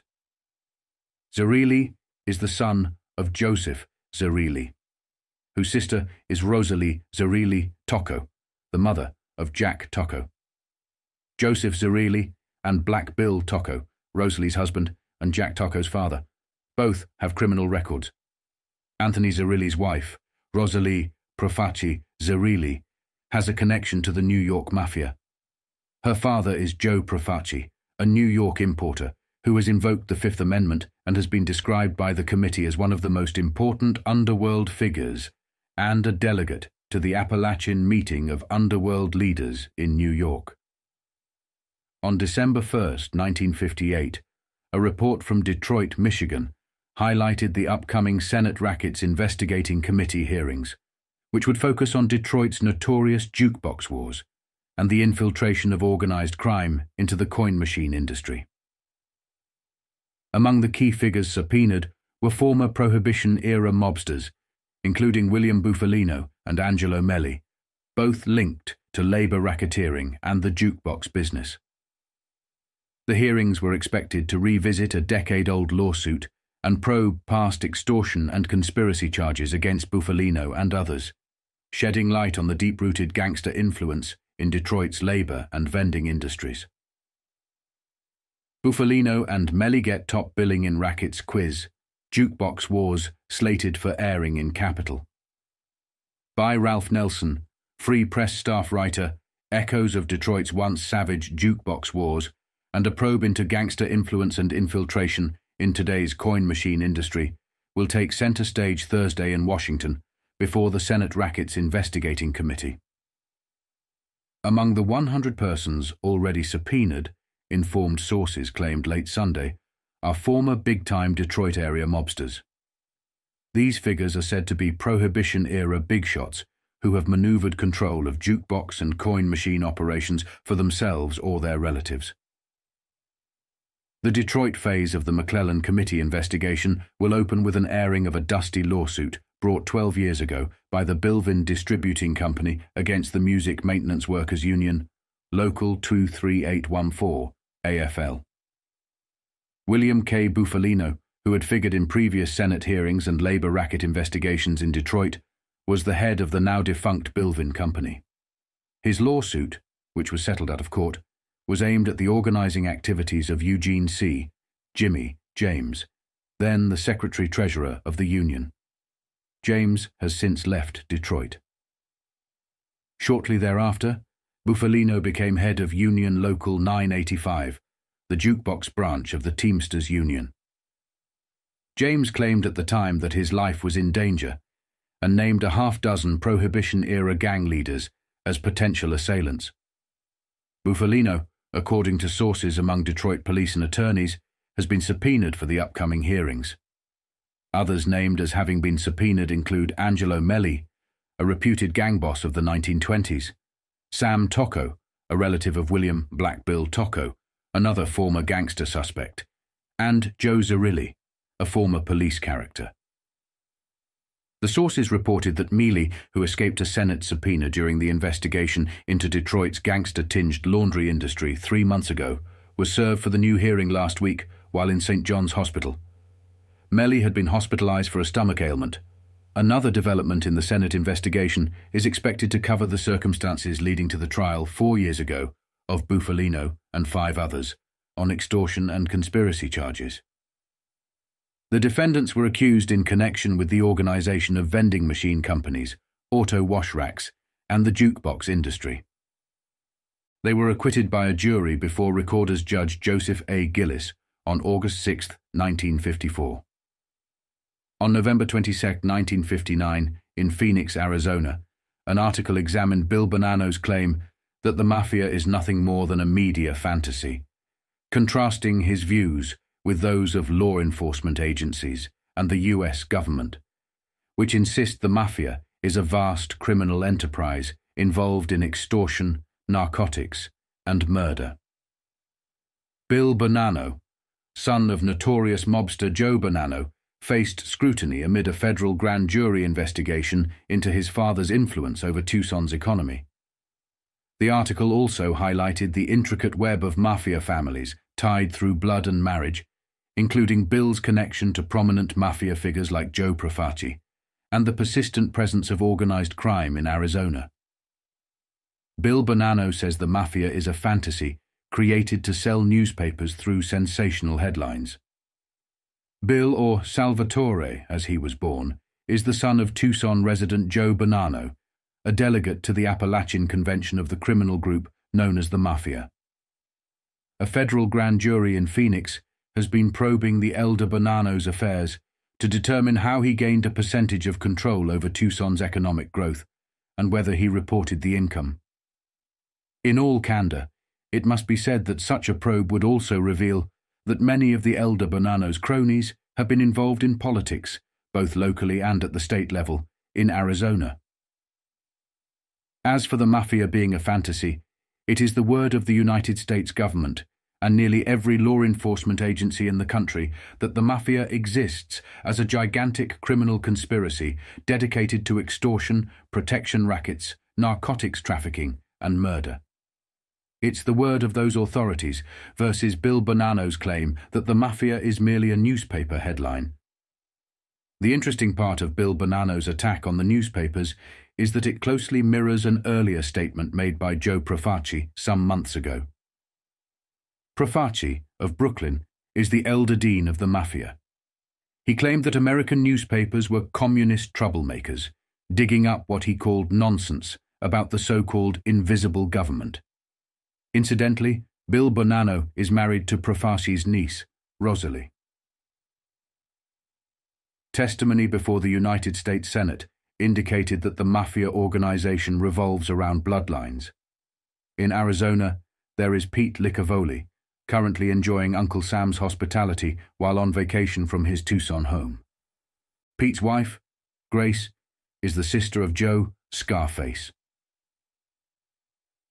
Bomarito's wife, a Detroit mafia figure. Pete's brother, Dominic, is related to the Joe Zerilli family by marriage. Zerilli, according to authorities, is involved with Licavoli and Black Bill Tocco in Detroit area gambling. Tocco, in turn, is related to Profaci by marriage, as is Zerilli.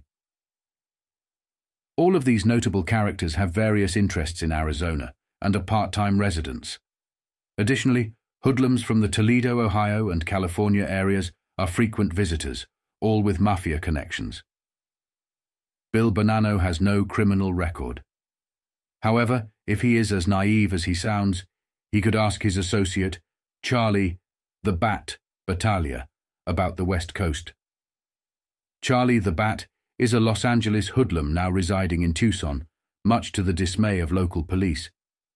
Charlie the Bat could probably tell Bonanno about guys like Sox Lancer and Joe Seeker, prominent West Coast mafia figures. Yet there's a suspicion that Bill Bonanno might have heard of Lancer and Seeker without needing to ask Charlie the Bat. In connection with the headlines on the mafia, there is the story of Joe Adonis, a top syndicate figure. The government was attempting to deport Joe back to his native Italy. A newspaper conducted an independent investigation and discovered that the New Jersey address Joe had provided as his birthplace had actually been a vacant lot at the time. The newspaper reported this fact, and the government successfully deported Adonis. On January 10, 1963, a report from Phoenix, Arizona, highlighted Detroit Police Commissioner George Edwards' new strategy to combat organized crime by publicly exposing criminal activities, even when prosecution is not immediately possible. Edwards initiated this policy after seeing its effectiveness in reducing gambling following a raid on the Gotham Hotel in Detroit. His first major move involved publicizing the connections between Detroit Lions players and known gamblers, including figures like Anthony Zerilli and Vito Giacalone. This policy aimed to diminish organized crime's influence by reducing its community tolerance and cutting off its revenue sources, particularly from gambling. By Robert Pearson. Free Press staff writer. Police Commissioner George Edwards said Wednesday that he is going to use public exposure as a major weapon against organised crime in Detroit from now on. He stated that in cases like the Lions Gambler tie-ups, where police cannot immediately gather enough evidence to prosecute, he would instead turn to publicising such associations. Edwards, who has shaken up personnel and procedures to eliminate conflicts within the department, announced that he has started a new policy of publicising the activities of organised crime in Detroit in order to curtail its influence. It is going to be our policy to expose organised crime to public view when we can legitimately do so with established facts, he said. Public disclosures of criminal activity will be made, even though the individuals involved may not be prosecuted due to a lack of evidence, he explained. Edwards' announcement on Tuesday regarding the associations between some Detroit Lions players and gamblers was his first move under the new policy. We want to cut down the trade these people, criminals and gamblers, have, and we want to cut down their tolerance in the community, he said. Edwards said that he initiated this publicity policy because news coverage of the gambling raid on the Gotham Hotel at 111 Orchestra Place last November 9th significantly reduced gambling in the city. He called gambling the treasury of organised crime. If people feel we are serious about this, they will give us more information, which we can investigate, he added. The Lions Gamblers case demonstrates that Edwards has taken tighter personal control of the department. The initial report of the associations between some Lions players and gamblers was made to Lions coach George Wilson by 2 police officials at a luncheon last August. Although no criminal actions were uncovered in the associations between the Lions and the gamblers, Edwards intervened in the matter on December 30th by reporting the associations to Lions executives. He later reported them to National Football League Commissioner Pete Rozelle. Unlike some previous police commissioners, Edwards has insisted that all major department news come from or be cleared through his office. In a shake-up of personnel before and after the resignations of Superintendent Louis J. Berg and his brother, Deputy Superintendent James C. Berg, Edwards has placed individuals of his choice in administrative posts, particularly in liquor, gambling and vice enforcement. He has also increased the use of the Criminal Information Bureau in the Detective Division to conduct more surveillance and undercover work in monitoring the underworld. Due to Edwards' emphasis on increased investigation and constant surveillance, Detroit police have been working closely with other police departments and federal agencies to monitor the movements of the city's hoodlums as they travel. In the investigation into the Lions Gamblers associations, the Detroit police asked Miami police to observe 3 men, one named by Edwards as a notorious gambler, when they flew from Detroit to Miami to watch the Lions-Pittsburgh Steelers game last Sunday. The Miami police followed the 3 men, Anthony J. Zerilli, Anthony J. Corrado, and Vito Billy Jack Giacalone, to the game. Giacalone, according to Edwards, sought associations with Lions players and has a record of gambling arrests. Zerilli, a director of a Detroit linen supply company and an official at Hazel Park Racetrack, is the son of Joe Zerilli, a Prohibition-era racketeer. Corrado, a Detroit vending machine company employee, is the son of Pete Corrado, a Prohibition-era gang leader. The 3 men registered at a Miami hotel under assumed names. One of them visited former Detroiter Joe Massey, a one-time Detroit racketeer now living in Miami Beach. Miami police reported that the 3 attended the game, showed little interest in it, and then returned to Detroit. On January 10, 1963, a report detailed the Miami police surveillance of 3 Detroit figures, Vito Giacalone, Anthony Zerilli, and Tony Corrado, during the Lions-Steelers playoff game. Detroit's gambling czar, Giacalone, and his companions were monitored at the request of Detroit police due to suspected associations with gamblers and potential point shaving in the NFL. Despite being aware of the police tale, The trio repeatedly evaded detection, registering at hotels under fake names and watching the game with minimal reaction. The article also noted the involvement of former Detroit mobsters now residing in Miami, further heightening concerns about underworld influence in professional sports. Trio Views Game, Police View Trio, by Gene Miller, Herald Staff. Writer, perhaps the most unemotional deadpan spectator at the Lions-Steelers pro playoff game here Sunday, was Detroit's so-called gambling czar. Miami police intelligence officers revealed Wednesday that Vito, Billy Jack, Giacalone, binoculars in hand, sat in a $5 seat at the 5-yard line and kept watching the benches. Undercover agents, seated a few rows up, kept watching him and his 2 Detroit companions, Anthony Zerilli and Tony Corrado. S. Charles Sapp, chief of the Miami Police Intelligence Division, acknowledged Wednesday that his men had kept the trio under surveillance off and on for 3 days before the game. This was done at the request of Detroit police. The National Football League and its 16 former FBI agents are now conducting their own investigation into whispered reports about point shaving and players associating with gamblers. The surveillance began at 1:38 in the morning on January 3rd, when Giacalone and his colleagues departed at Miami International Airport. Detroit police had provided Miami police with the flight number. However, the surveillance didn't last long. The Detroit men quickly rented a tan 1963 Cadillac, piled in, and managed to evade the police.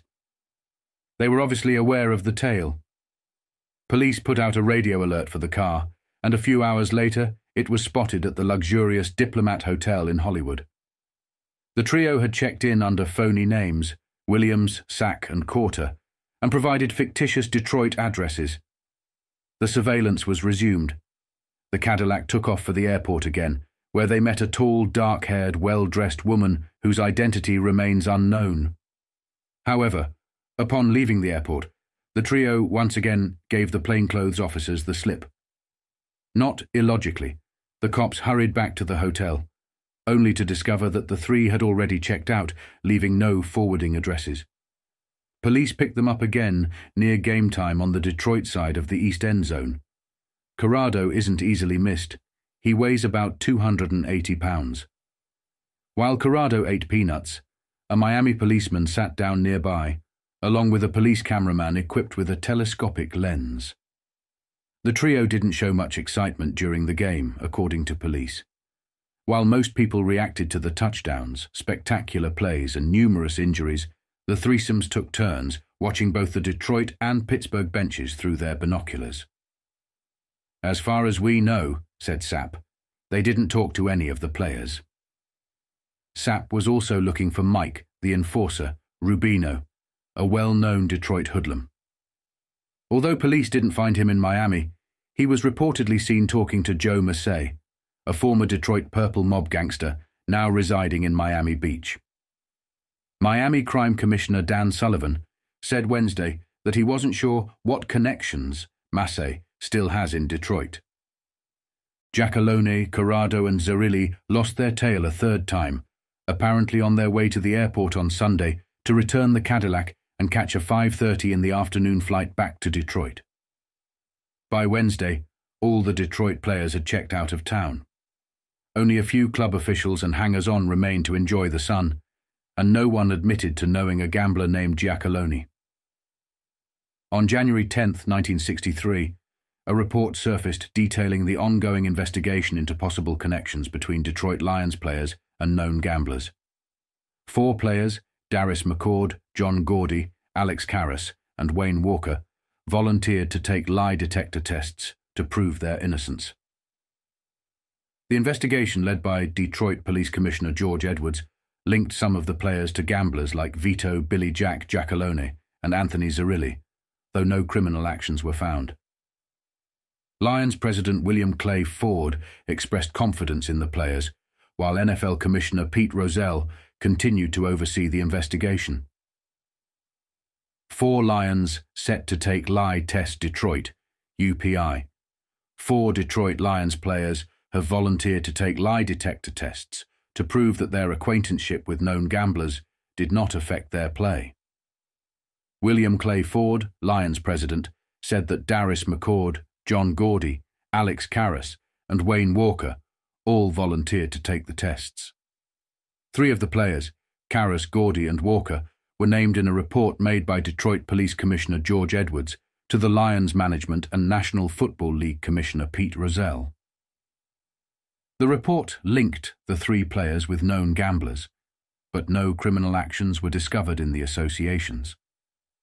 Ford said Wednesday that it had been his understanding that Rozelle was coming to Detroit early next week to take charge of the investigation. However, in New York, Rozelle denied that he planned to question the 4 players and said he did not have any plans to come to Detroit. Rozelle stated only that the investigation was continuing and that an official statement would be made when it is concluded. Ford said he was convinced that all the Lions players were in the clear, but conceded that some of them may have used poor judgment. McCord, a defensive end, was not mentioned by name in the report. Edwards said his department was interested in 4 Detroit men who went to Miami, Florida, last Sunday to watch the playoff bowl in which the Lions defeated the Pittsburgh Steelers. He identified the men as Vito Billy Jack Giacalone, Mike the Enforcer, Rubino, Anthony J. Zerilli, and Anthony J. Corrado. While at the game, the men were kept under surveillance and pictures were taken by Miami authorities.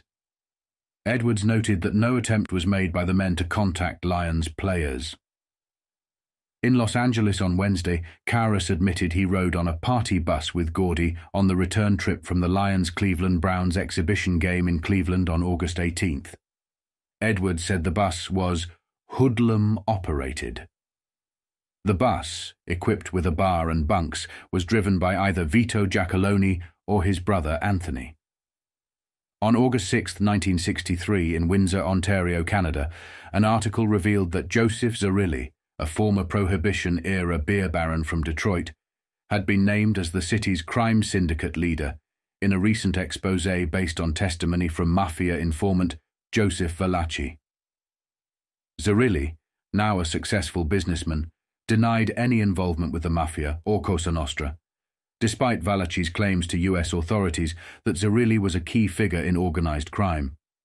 The article highlighted Zerilli's criminal past, the mafia's extensive influence, and the ongoing efforts of the FBI to safeguard Valachi, who faced threats for exposing the inner workings of the syndicate. Detroit resident named as head of Syndicate Detroit's beer baron of the Prohibition era, Joseph Zerilli, has been named Detroit's current syndicate crime chief in a magazine article. The Post bases its story on revelations by Joseph Valachi to the U.S. Justice Department on organized crime in America. Valachi, who is being guarded by Federal Bureau of Investigation agents, is an old-time syndicate member and has been sharing his knowledge of the underworld with authorities for the past year. Zerilli, of 702 Middlesex, Grosser Point Park, was reached at his vacation home at Higgins Lake and denied any knowledge of Cosa Nostra, Italian for our thing, of which he is alleged to be a ruler. "If my name is in there, it must be a mistake," he said. "I don't know anything about this Cosa Nostra. I've never heard of the organization or any of these men." The men named with him as members of the Deadly Council. Born in Palermo, Sicily, 65 years ago, Zerilli came to Detroit in 1914 and became a naturalized citizen in 1938. He is said to have been the leader of an East Side gang in the late 1920s and early 1930s that dealt in illicit whiskey, narcotics, and gambling. Often arrested on charges as serious as armed robbery and murder, he's been convicted only twice, once for speeding and once for carrying a concealed weapon. His annual income is estimated at more than $100,000. Today, Zerilli is the owner of the Detroit Italian Baking Company and has financial interests in Melrose Linen Service, Inc. and Lakeshore Coach Lines, Inc. "I've been in the bakery business for 36 years, he maintained. According to the Post article, Valachi's revelations have already triggered more than a dozen FBI investigations that are yielding results and are likely to lead to new legislation to fill gaps in existing laws. Valachi, who is now serving a 15-year sentence in an undisclosed federal prison, described the mafia as a headless organization with units called families in 12 major cities. All members must be of Italian parentage on both sides. The article also noted that Valachi's testimony has solved several underworld mysteries, including the assassination of Albert Anastasia and the 1957 attempt on Frank Costello's life. According to Valachi, the latter was engineered by Vito Genovese, who is now imprisoned. Anastasia's murder led to the mafia conclave at Appalachian, New York. Meanwhile, an informant has told officials that the underworld has set a price of $100,000 on Valachi's head for betraying the mafia. "We're going to keep him alive," one government source said. "We don't know exactly what we're going to do with him, but we're going to keep him in a safe place." The mafia, according to the article, controls some of the biggest businesses in the country: narcotics, gambling, shakedowns, rackets, and money lending, grossing about 10% of the national income, or approximately $40 billion a year. Valachi has identified the 12 family bosses who make up the mafia's Grand Council and described them as so greedy and hungry for the buck that they no longer require mafia candidates to kill for the organization. Zerilli also claimed that he had never heard of the 60-year-old Valachi and knew nothing about the Detroit underworld. Known as Mr. Joe during the Prohibition era, Zerilli was regarded as Detroit's beer baron. Today, he maintains that his life and business are legitimate. On August 6, 1963, an article revealed that Joseph Zerilli, a former Prohibition-era beer baron, had been identified as Detroit's crime syndicate chief in a report by the Saturday Evening Post. The story was based on testimony from mafia informant Joseph Valachi, who had been cooperating with the U.S. Justice Department to expose the inner workings of Cosa Nostra. Despite Zerilli's denial of any involvement with the mafia, he was named as a key figure in organized crime, with ties to Detroit's underworld dating back decades. Authorities continued to investigate the claims, which linked Zerilli to a national crime network controlled by top mafia leaders. Undoubtedly, crime czar of Detroit is named. Joseph Zerilli, a Prohibition-era figure, has been named in a national magazine as Detroit's syndicate crime chief. The story is based on the disclosures of Joseph Valachi, an old-time syndicate member who has been sharing everything he knows about organized crime in America with the Justice Department for the past year. Zerilli, of 702 Middlesex, Grosse Pointe Park, is named in the story as a ruler of Cosa Nostra, which is Italian for our thing. FBI agents are guarding the 60-year-old Valachi pending his appearance before Senator John L. McClellan's subcommittee, which is scheduled to resume its probe into the illegal narcotics trade. The Saturday Evening Post reported that intensive FBI work has led to the identification of Zerilli as the Cosa Nostra ruler in Detroit. Zerilli was reached at his vacation home at Higgins Lake. "If my name is in there, the Post, it must be a mistake," he said. "I don't know anything about this, Cosa Nostra.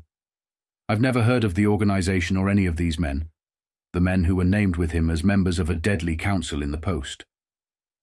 Zerilli said he has never heard of Valachi and knows nothing about Detroit's underworld. "I've been in the bakery business for 36 years, he said. He owns the Detroit Italian Baking Co., located at Tendel 932 Shoemaker. He also has financial interests in Melrose Linen Service, Inc., at 4630 Crane, and Lakeshore Coach Lines, Inc., at Olen 1840, Edel. Known as Mr. Joe during Prohibition days, Zerilli was regarded as Detroit's beer baron. He was born in Palermo, Sicily, 65 years ago, ran away from home, and came to America to live with a sister in Detroit in 1914. He became a naturalized American citizen in 1938. Zerilli is said to have been the leader of an East Side gang in the late 1920s and early 1930s that dealt in illicit whiskey, narcotics, and gambling. He was often arrested on charges ranging from disorderly conduct to armed robbery and murder. However, he was convicted only twice, once for carrying a concealed weapon and once for speeding. He later had his record expunged, as was his right under the law. He now has an estimated annual income of more than $100,000, according to informed sources. Edwin O. Guthman, the Justice Department's Public Information Director, said Valachi's accounts of organized crime have been corroborated by other sources and investigations. Valachi has provided the government with this picture. At the top, a ruling council known as the Commission, with Vito Genovese, a 66-year-old Italian-born narcotics boss who is now serving a 15-year sentence in the Atlanta Reformatory, as the chief. The members of this council, known as bosses, serve as heads of crime families in cities across the nation. The families control organized crime in their areas. Individual mobs within the families pay part of their profits from narcotics, gambling, and vice to the families. The Commission determines which families get which crime concessions and also resolves disputes over the division of spoils. Investigators have been told that Cosa Nostra also operates loan shark businesses, extorts money from businesses and labor unions, and invests the profits in legitimate enterprises. When informed that the Post article linked Zerilli to the National Crime Syndicate, Police Commissioner George Edwards remarked, "It comes as no surprise to us." "We would like very much to talk to Valachi," Edwards added. "He may be able to provide some very important missing links." Zerilli and his wife, the former Rosalie Profaci, have 3 daughters and a son, Anthony J. Zerilli, who is the vice president of the Hazel Park Racing Association. On August 7, 1963, an article from Windsor, Ontario, Canada, revealed that organized crime bosses had placed a $100,000 bounty on the head of Joseph Valachi, the government's top informant. Valachi, a former mafia insider, had provided crucial intelligence to U.S. authorities, including naming key crime figures and exposing details of the 1957 Appalachian Mafia Summit. His testimony, hailed by Attorney General Robert F. Kennedy as a major breakthrough in combating organized crime, included insights into the murder of mobster Albert Anastasia and the ongoing power of Vito Genovese.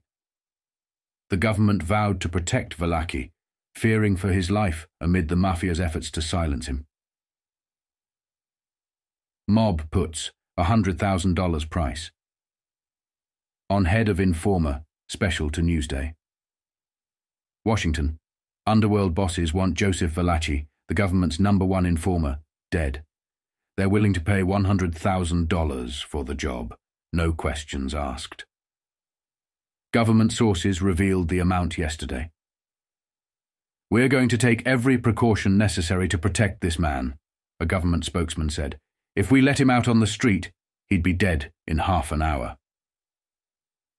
Valachi, after more than a year of federal interrogation, has provided the biggest intelligence breakthrough yet in combating organized crime in the United States, said Attorney General Robert F. Kennedy.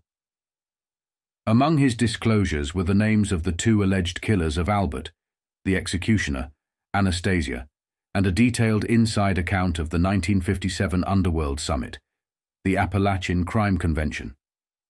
Valachi, a convicted narcotics dealer, named 12 men as members of the Grand Council of Organized Crime. He listed Vito Genovese, Joseph Bonanno, Carlo Gambino, Thomas Lucchesi, and Joseph Magliocco, all from New York City.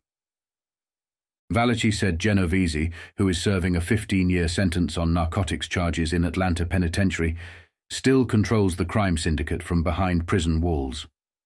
He named Sam Giancana as the crime boss in Chicago, Joseph Zerilli in Detroit, Sebastian LaRocca in Pittsburgh, Angelo Bruno in Philadelphia, Stefano Magadino in Buffalo, Raymond Patriarca in Boston, and John T. Scalish in Cleveland.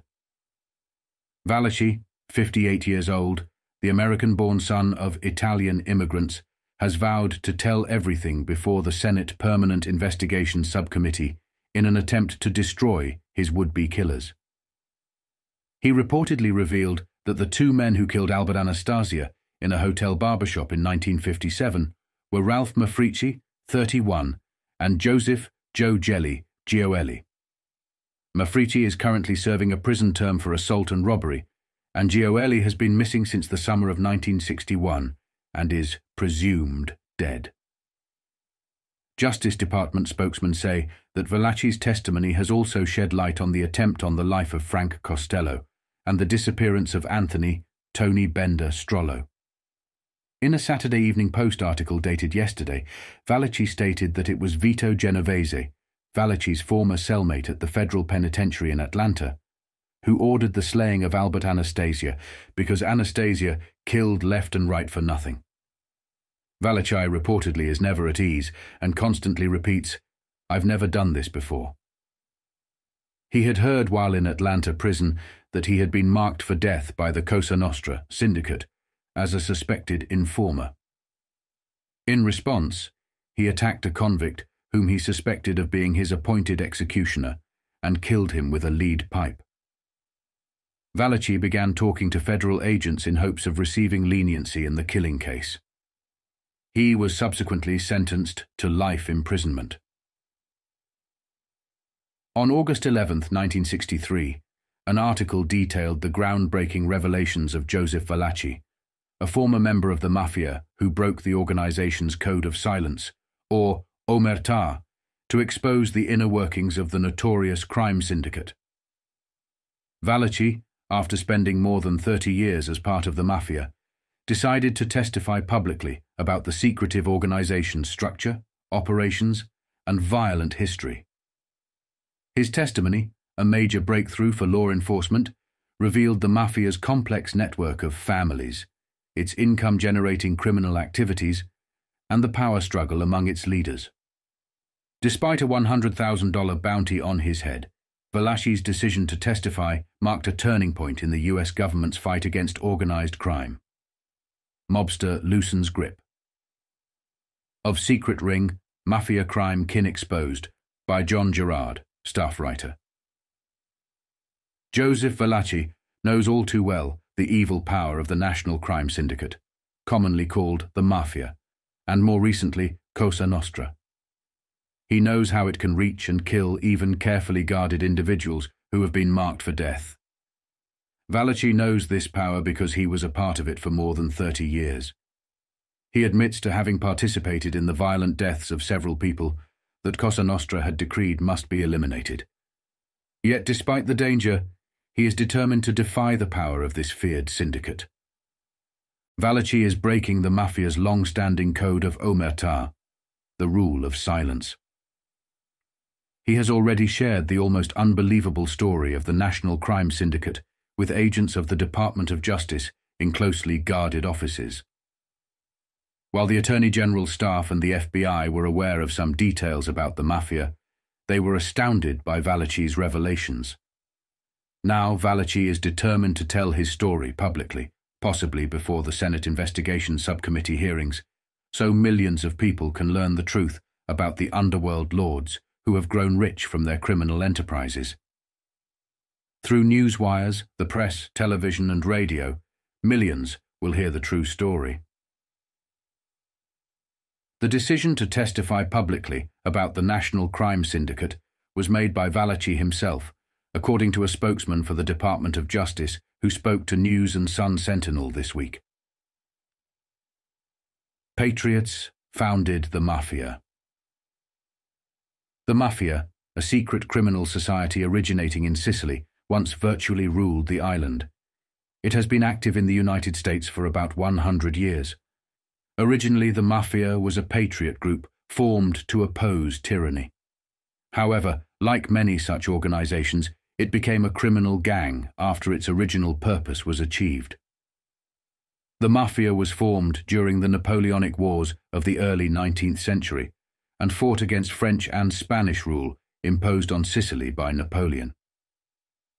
After Italy became a united nation in 1860, the Mafia, which had virtually ruled Sicily as an unauthorized government, was unwilling to surrender its power. The organization then became an outlaw group, continuing to rule through terror, extortion, and violence.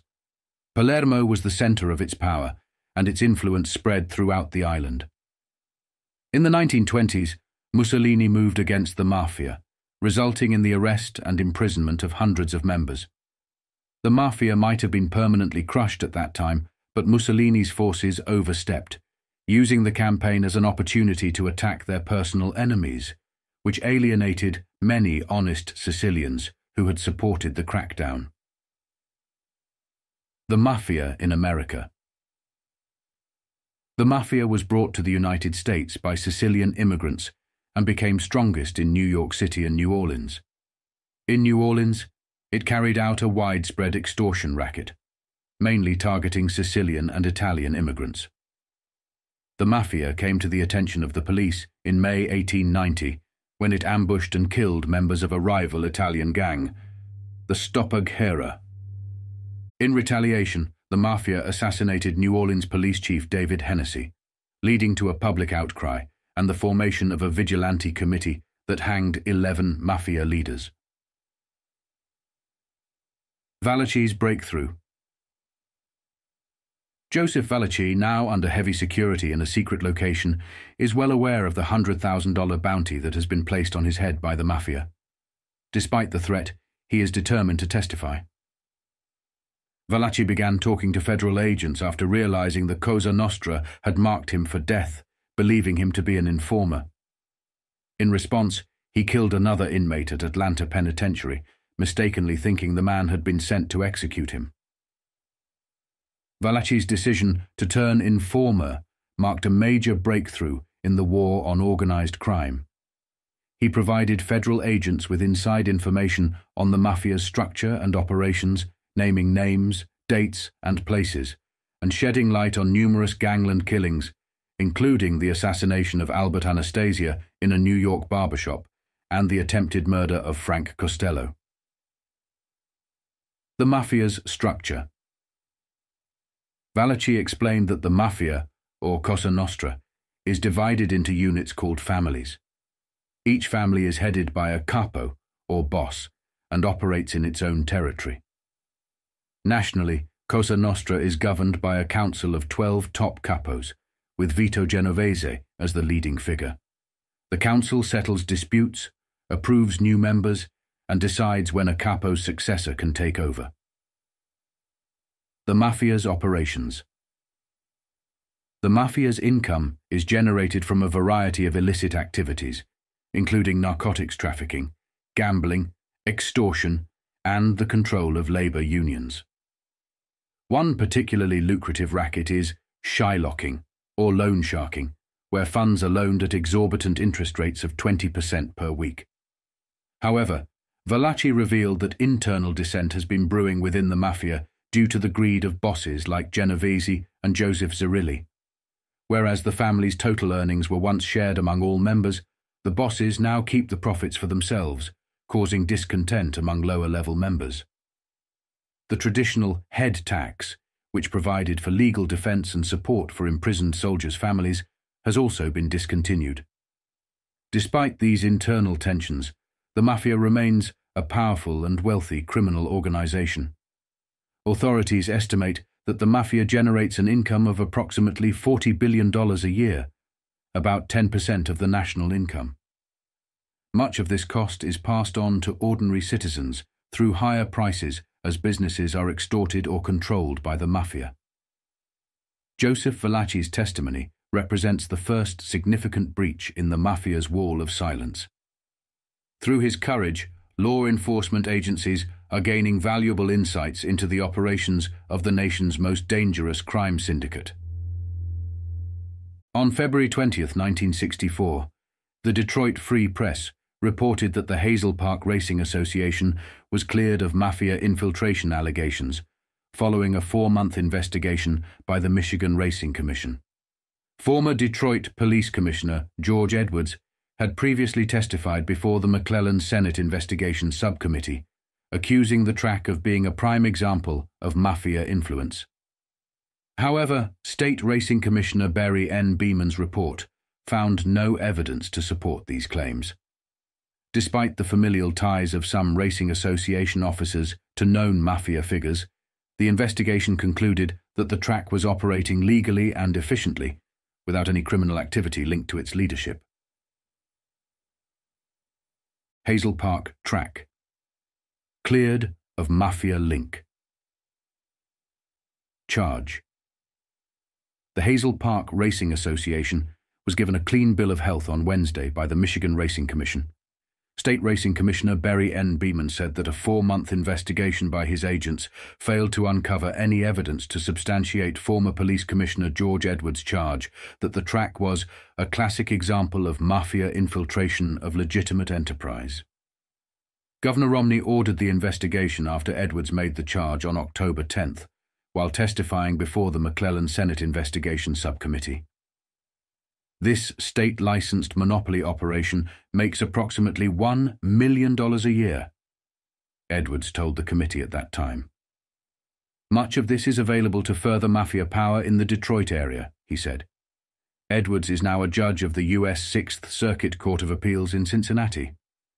In a report submitted last Friday to Governor Romney and made public on Wednesday, Beeman said, "It is my opinion that the Hazel Park Racing Association has conducted its racing operation in an efficient, lawful manner, in conformity with the rules and regulations of the Racing Commission and the statutes of the state. This opinion is confirmed by former racing commissioners and shows that none of the present officers and directors have been convicted of a crime."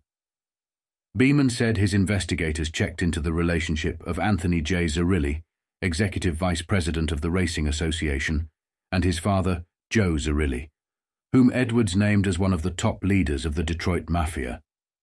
He also noted that they looked into the relationship of Jack W. Tocco, a Racing Association Vice President and Director, and Anthony J. Tocco, also a director, with their father, William Black Bill Tocco, who was also named by Edwards as being one of the top 5 Detroit Mafia leaders. Other officers of the Racing Association include Richard A. Connell Sr., President, James V. Belanca, Board Chairman, Lester A. Smith, Vice President, Ralph G. Matkin, Treasurer, and Louis Elias, a Director. None of these individuals are known to be related to Mafia leaders named by Edwards.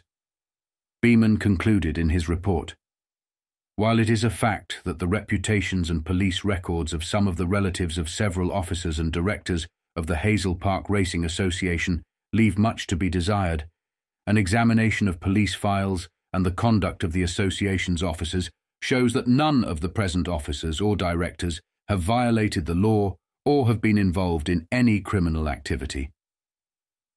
On May 28, 1964, the Tucson Daily Citizen reported that Joseph Bonanno, a reputed Cosa Nostra crime boss and part-time Tucson resident, was arrested in Montreal on charges of lying to Canadian officials about his criminal history and entering the country illegally without proper documents. Bonanno, who had been linked to the infamous Appalachian Crime Convention and accused by mob informant Joseph Valachi of leading one of New York's 5 major crime families, was remanded to jail for deportation to the United States. His trial was set for June 3rd, while Tucson Police Chief Bernard Garmier noted Bonanno had not been seen in Tucson for about a year, likely due to travel in Italy or Sicily. Bonanno jailed by Canadians, by Ace Bushnell. Sometime Tucson resident Joseph Bonanno, often linked with the Cosa Nostra crime syndicate, was arrested on 2 charges yesterday in Montreal, according to the Associated Press. The AP reported that the 59-year-old Bonanno was released on $2,000 bail on a charge of lying to Canadian officials by telling them he had never been convicted of a crime in the United States. His trial was set for June 3rd. However, he was remanded to jail on charges of entering Canada without a visa or medical clearance. He was held for deportation to the United States, the wire service said. Tucson Police Chief Bernard L. Garmier said he received several telephone calls last night from Milwaukee police officials, who informed him that Bonanno had entered Canada from a country other than the United States. Garmeyer said Bonanno, who owns a home at 1847 East Elm Street, has not been seen in the Tucson area for about a year. The chief mentioned that he had heard from reliable sources that Bonanno had been in Italy or Sicily, his birthplace, so it was presumed that his entry into Canada was from one of those places. The Milwaukee police told me that Bonanno told the Canadians he is the owner of the Hilltop Hotel in Fort Lee, Arizona, Garmeyer said. They asked me where Fort Lee is, but I told them to let me know if they find out. I can't locate it, or such a hotel. Bonanno was first arrested in Tucson in November 1958 by federal authorities for failure to report to a grand jury. In May 1959, federal authorities arrested him again and charged him with conspiring to commit perjury and obstruct justice in connection with the famous Appalachian New York Underworld Convention. He was never tried on those charges. Just last October, turncoat mobster Joseph Valachi told U.S. Senate investigators that his godfather, Bonanno, headed one of 5 Cosa Nostra families, or gangs in the New York area. The others named were Thomas Lucchese, Carlo Gambino, Joseph Magliocco, and Vito Genovese. In January, columnist Victor Riesel reported that the organized crime section of the Justice Department's Criminal Division now has 5 primary targets, comprising a so-called nationwide commission. Riesel said Bonanno is one of the 5, along with Sam Giancana of Chicago, Steve Magadino of Lewiston, New York, Joe Zerilli of Detroit, and Genovese. FBI records show that Bonanno was convicted twice in 1942 of conspiracy charges in connection with violations of the wage and hour law. Some Saturday department and variety stores generally will be closed throughout the city Saturday in observance of Memorial Day. However, most major grocery markets, drugstores, and discount houses are planning to stay open. City, county, state, and federal agencies, usually closed on Saturdays, will operate only emergency services. There will be no garbage or trash pickup. Federal workers are being. On December 24, 1964, the Hillsdale Daily News published an article titled Underworld Takes Over Legitimate Business by Robert S. Allen and Paul Scott, detailing the alarming rise of mafia infiltration into legitimate businesses across the U.S. From banks to nightclubs, underworld figures, often through fronts, have taken control of enterprises ranging from real estate to trucking and food processing. Authorities are particularly concerned about the mafia's dominance in banking and loan sharking, which is generating staggering profits, with J. Edgar Hoover estimating that organized crime nets over $1 billion annually from loan sharking alone.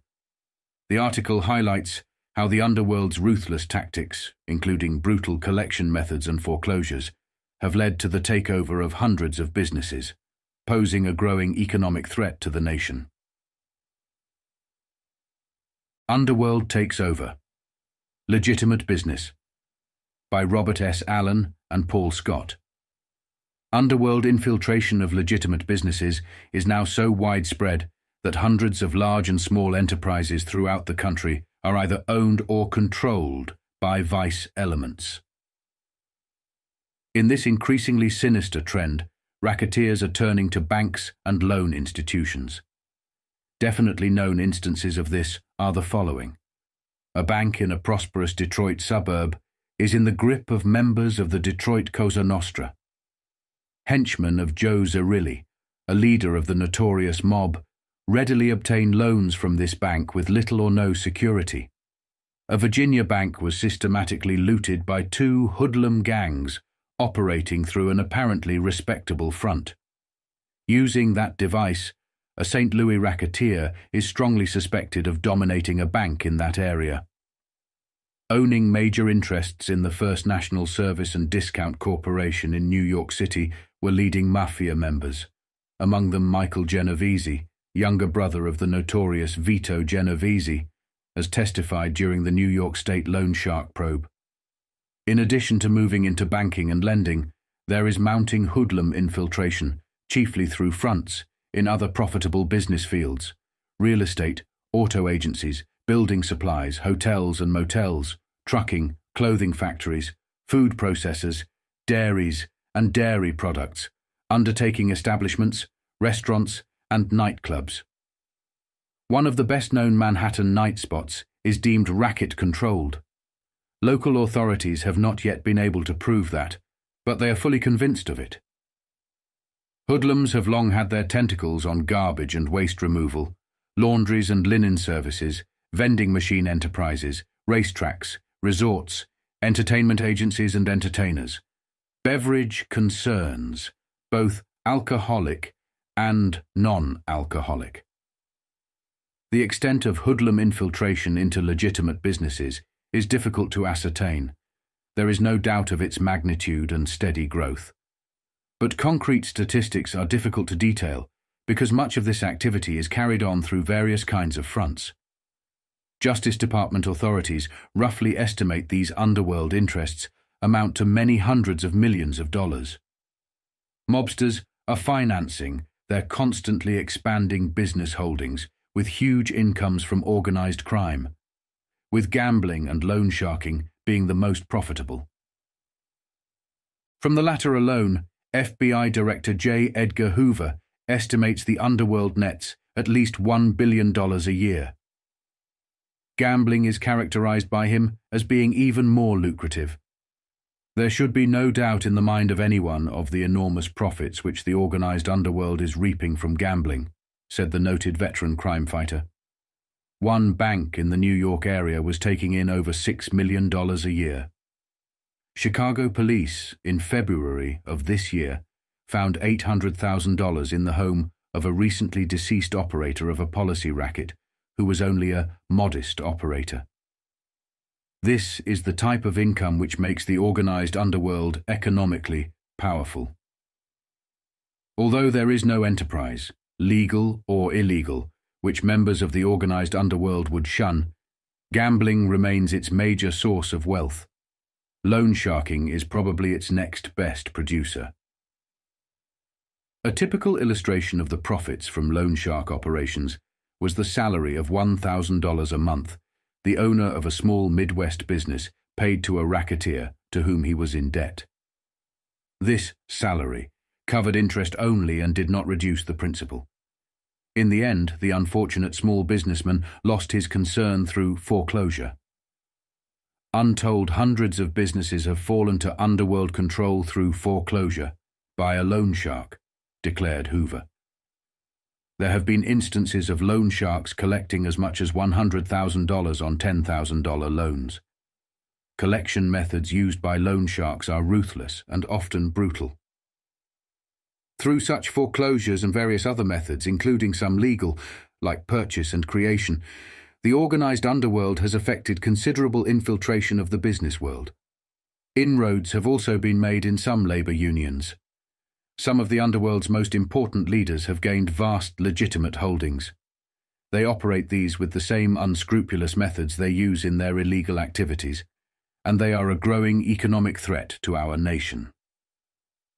In the East, the going interest rate on Shylock loans is around 20% a week. The rate is slightly lower if the borrower is another Shylock. Some underworld financiers operate solely as Shylocks for the Shylocks. Collection methods are ruthless. Debtors unable to meet the exorbitant interest rates are subjected to severe beatings, often maimed and sometimes killed. Others are intimidated through threats against their families and relatives. A borrower who has obtained $1,000 from a Shylock is usually expected to pay back $1,200 after 1 week. If he can't repay the loan entirely, the interest, or vigorish as it's called, alone will be accepted. If no payment is made, the total amount due doubles in 5 weeks. On February 14, 1965, the Rochester Democrat and Chronicle published an article titled "Underworld Expands Its Grip on Business" by Robert S. Allen and Paul Scott, detailing the alarming spread of mafia infiltration into legitimate businesses across the country. With organized crime reaping billions annually from gambling, loan sharking and narcotics, law enforcement agencies, led by U.S. Attorney Robert M. Morgenthau, have identified mafia control over enterprises ranging from real estate to skyscrapers in New York. The mafia's strategic use of dummy fronts has allowed it to conceal ownership and corrupt businesses undetected, while Joseph Valachi's testimony has exposed hundreds of mafia members. Despite increasing law enforcement pressure, the mafia continues to expand its influence, employing an estimated 750,000 non-members in various criminal ventures, from bookmaking to business manipulations, posing a significant threat to the national economy. Underworld expands its grip on business, by Robert S. Allen and Paul Scott.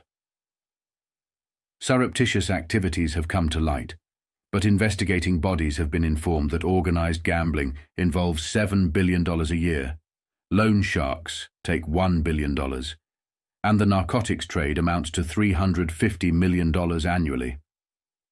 Information on these activities is being compiled for grand juries. Tomorrow, a classic case of a business takeover will culminate in the sentencing of 3 members of the mafia in New York federal court. Peter Castellana, a member of the Gambino mafia family and second cousin to its leader, Carlo Gambino, along with other officers of the Murray Packing Company in the Bronx, face fines of up to $5,000 on each of 8 counts, plus 5 years in prison. The company itself faces a $10,000 fine. The extent of these operations may be gauged by reports from law enforcement that the mafia is now believed to control one of the tallest skyscrapers in New York. United States Attorney Robert M. Morgenthau, who has 3 grand juries investigating the mafia, has discovered that real estate is a favored field of operation for the gangs, as the use of dummy fronts has long been accepted, even in legitimate realty transactions. Dummy fronts used in business. Using dummy fronts, the true owners of a business, those who put up the money, never have to list themselves as owners, partners, or even as being involved in any way. Such fronts are useful not only in real estate, but also in other businesses. Gangsters operating behind dummies who have no criminal records can corrupt legitimate businesses before their connection is detected. In such setups, it is difficult for the government to even prove that a gangster is involved in a legitimate business, let alone prove that he has broken the law. The House Banking Committee plans to begin public hearings soon on the mounting evidence that underworld gangsters are moving into legitimate banking to help finance and control their criminal activities. Representative Wright Patman, a Democrat from Texas and chairman of the committee, declined to discuss details but claimed he could show that racketeers have bought out some banks, lock, stock, and barrel. Mafia not unhindered. However, the mafia is not proceeding without resistance. Federal and local law enforcement agencies have inflicted more punishment on its members in the past 12 months than in any previous year. Valachi identifies 317 members. Since Joseph M. Valachi, a convicted narcotics dealer and murderer, turned against the mafia and helped identify 317 members in late 1963, authorities have identified 1,500 members of the 5 New York families of the organization. The secret organization is believed to have at least 5,000 members throughout the United States, and they have been subjected to increased pressure. This is indicated by figures cited by Nicholas Katzenbach, the United States Attorney General, showing federal convictions for gambling, narcotics, bootlegging, prostitution, public corruption, syndicate-operated frauds, labor management, and other racket crimes. There were 45 such convictions in 1960 and more than 500 last year. Additionally, the Senate Investigating Subcommittee has been active. Part of its forthcoming report will be based on information developed since Valachi broke the Underworld Code and testified before the committee in open session in 1963. Detective Sergeant Ralph Salerno, an expert on the mafia in the Police Department's Central Investigation Bureau, stated that it took a long time for the public and many law enforcement officials to accept that crime was organized on a national scale. For too many years, he declared, we were called cloak and dagger detectives for insisting there was a criminal organization with ties across the country. I'm not just talking about an apathetic public, but also about police officers and enforcement officials who would not or could not accept the evidence. Salerno said the modern mafia engages in a cradle-to-grave scheme to drain the national economy of billions. They're involved in nearly everything, from kiddie ride parks to pension funds, the sergeant said. You can't overestimate the areas they're moving into. They don't usually come in with guns, but with money, lots and lots of money from gambling and narcotics to take over legitimate businesses. Murder rate decreases. Hoods like Dutch Schultz never went anywhere without 2 bodyguards. Today's bosses of organized crime have a lawyer and an accountant instead. There are fewer murders now, usually limited to suspected informers, except during intra-family power struggles, such as when the Gallo boys in Brooklyn rebelled against Joe Profaci. The strength of the mafia does not mean that Italians have a monopoly on organized crime. It simply indicates that the Italian criminals had a greater talent for organization than the Irish, Jewish, and German gangs. They fought for control of bootleg liquor and other rackets in New York and other cities during Prohibition. Mafia business expansion. The organization has a working relationship with other criminal organizations made up of people from various ethnic and religious backgrounds, according to William G. Hundley, chief of the Organized Crime and Racketeering Section of the Department of Justice in Washington. It is estimated that as many as 750,000 non-members are employed in mafia enterprises or associated with them in joint ventures. This includes collectors, runners, and other workers in bookmaking and numbers of rackets, narcotics pushers, hired thugs, agents for loan sharks, and fronts for countless business manipulations. Because many mafia operations span state lines, many major cases have been developed by federal agencies. However, district attorneys in metropolitan areas of New York and New Jersey are coordinating their work with federal authorities and are prosecuting mafia members for violations of state laws.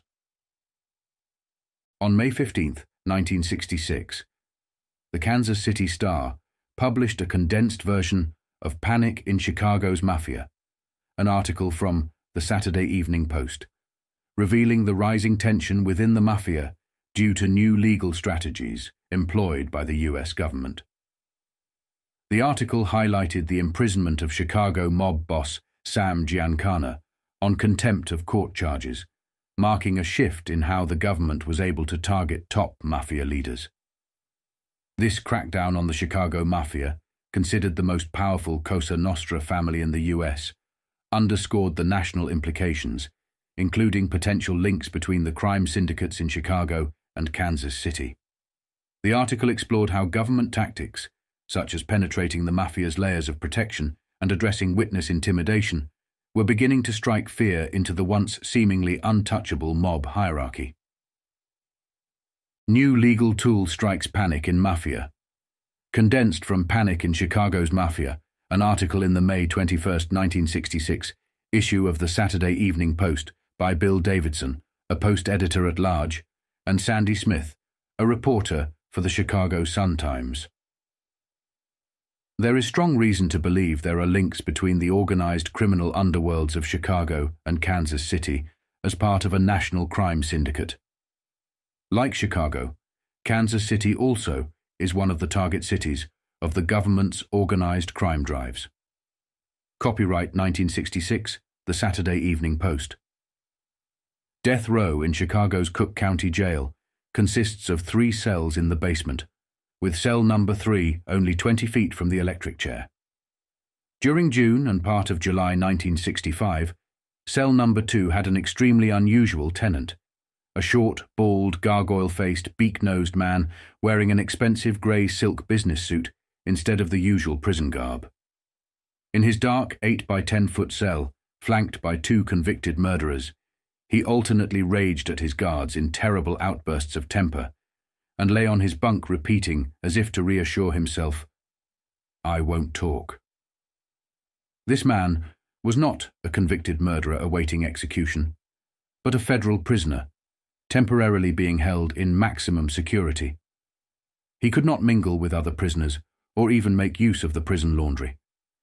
He had to wash his imported silk shorts and socks by hand in the wash basin of his cell. In July, the authorities decided they could ease up on security and moved him from death row to a cell in the federal tier of the jail. He has been there ever since. By the end of this month, when he is due for release, he will have spent almost a year in jail. The astonishing thing about this prisoner's case, however, is not the duration of his confinement, but the fact that he is behind bars at all. The inmate is Momo Salvatore, Sam Giancana, boss of bosses of the Cosa Nostra in Chicago and a member of the 12-man High Commission of the Mafia in America.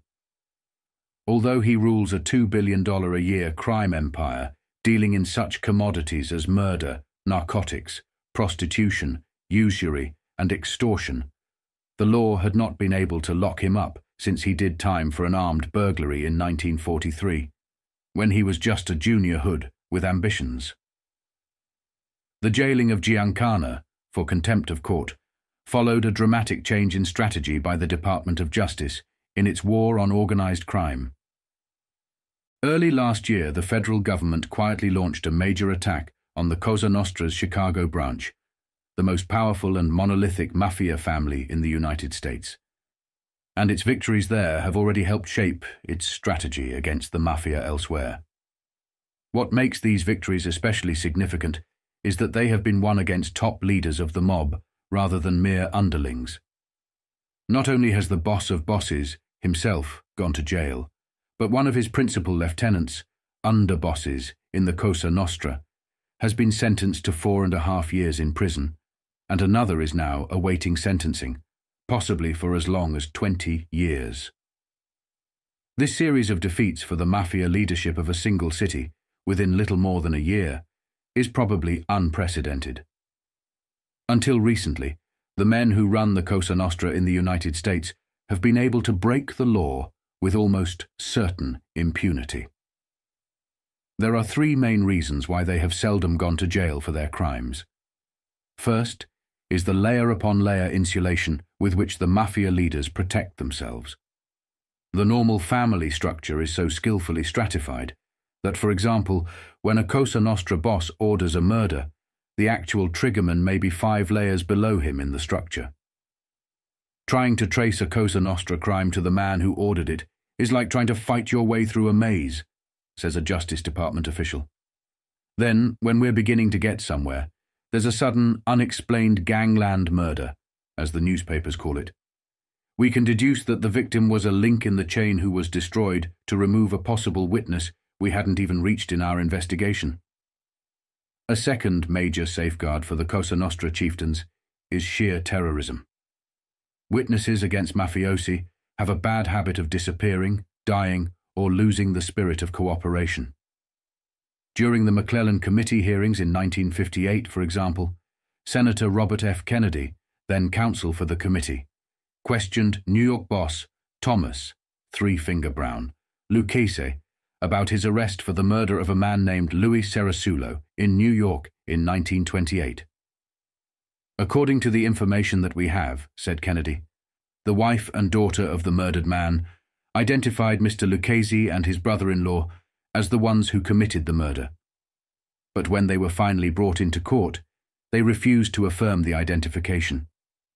Now that is the situation that existed, and I want to find out what Mr. Lucchese knows about it, said Lucchese. I decline to answer under the Fifth Amendment. The protection of constitutional guarantees, such as the Fifth Amendment, is the third major reason that mafia leaders have been able to stay out of prison. Spending millions of dollars in legal fees, the mafiosi have used and misused every safeguard written into the law to protect the civil liberties of ordinary citizens. The government's big offensive against these seemingly impregnable defenses has been a long time in preparation. Until 1957, when New York State Police surprised the Cosa Nostra leaders at their Grand Council meeting at Apalachin, few law enforcement authorities even believed that there was such a thing as a national mafia crime syndicate in the United States. On August 14, 1966, the Detroit Free Press ran a story about the Hazel Park racetrack and how it was facing fresh investigations amid long-standing allegations of mafia ties. Attorney General Frank J. Kelly has called for a grand jury to probe claims of horse doping, bribery, and obstruction at the track. Despite previous inquiries finding no direct evidence of illegal operations or misconduct among Hazel Park's owners, former Detroit Police Commissioner George Edwards testified that the track serves as a front for mafia activities. The origins of Hazel Park involve figures linked to organized crime, adding to the controversy surrounding its management and financial dealings. Hazel Park, Story of a Troubled Track, the Detroit Free Press. The Hazel Park racetrack is once again a public question. Since the track was founded in 1949, the Hazel Park Racing Association and its ownership have been investigated by 3 state racing commissioners, the Detroit Police Department, and 2 committees of the United States Senate. Now, new investigations are being scheduled. Attorney General Frank J. Kelly has petitioned successfully for a one-man grand jury in Oakland County to investigate reports of illegal activities at the track. Kelly's petition stated that his information and belief were that horses had been drugged to manipulate races, state employees had been bribed to overlook law violations, and unknown persons had conspired to obstruct justice. In addition to the grand jury investigation, State Racing Commissioner Joseph Childs must decide whether to seek the removal of Hazel Park directors whose reputations have been called into question.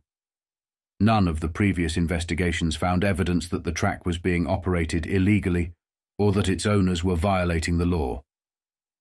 Although some Hazel Park stockholders in the past have had criminal records, there has been no proof of wrongdoing or any prosecution involving the track.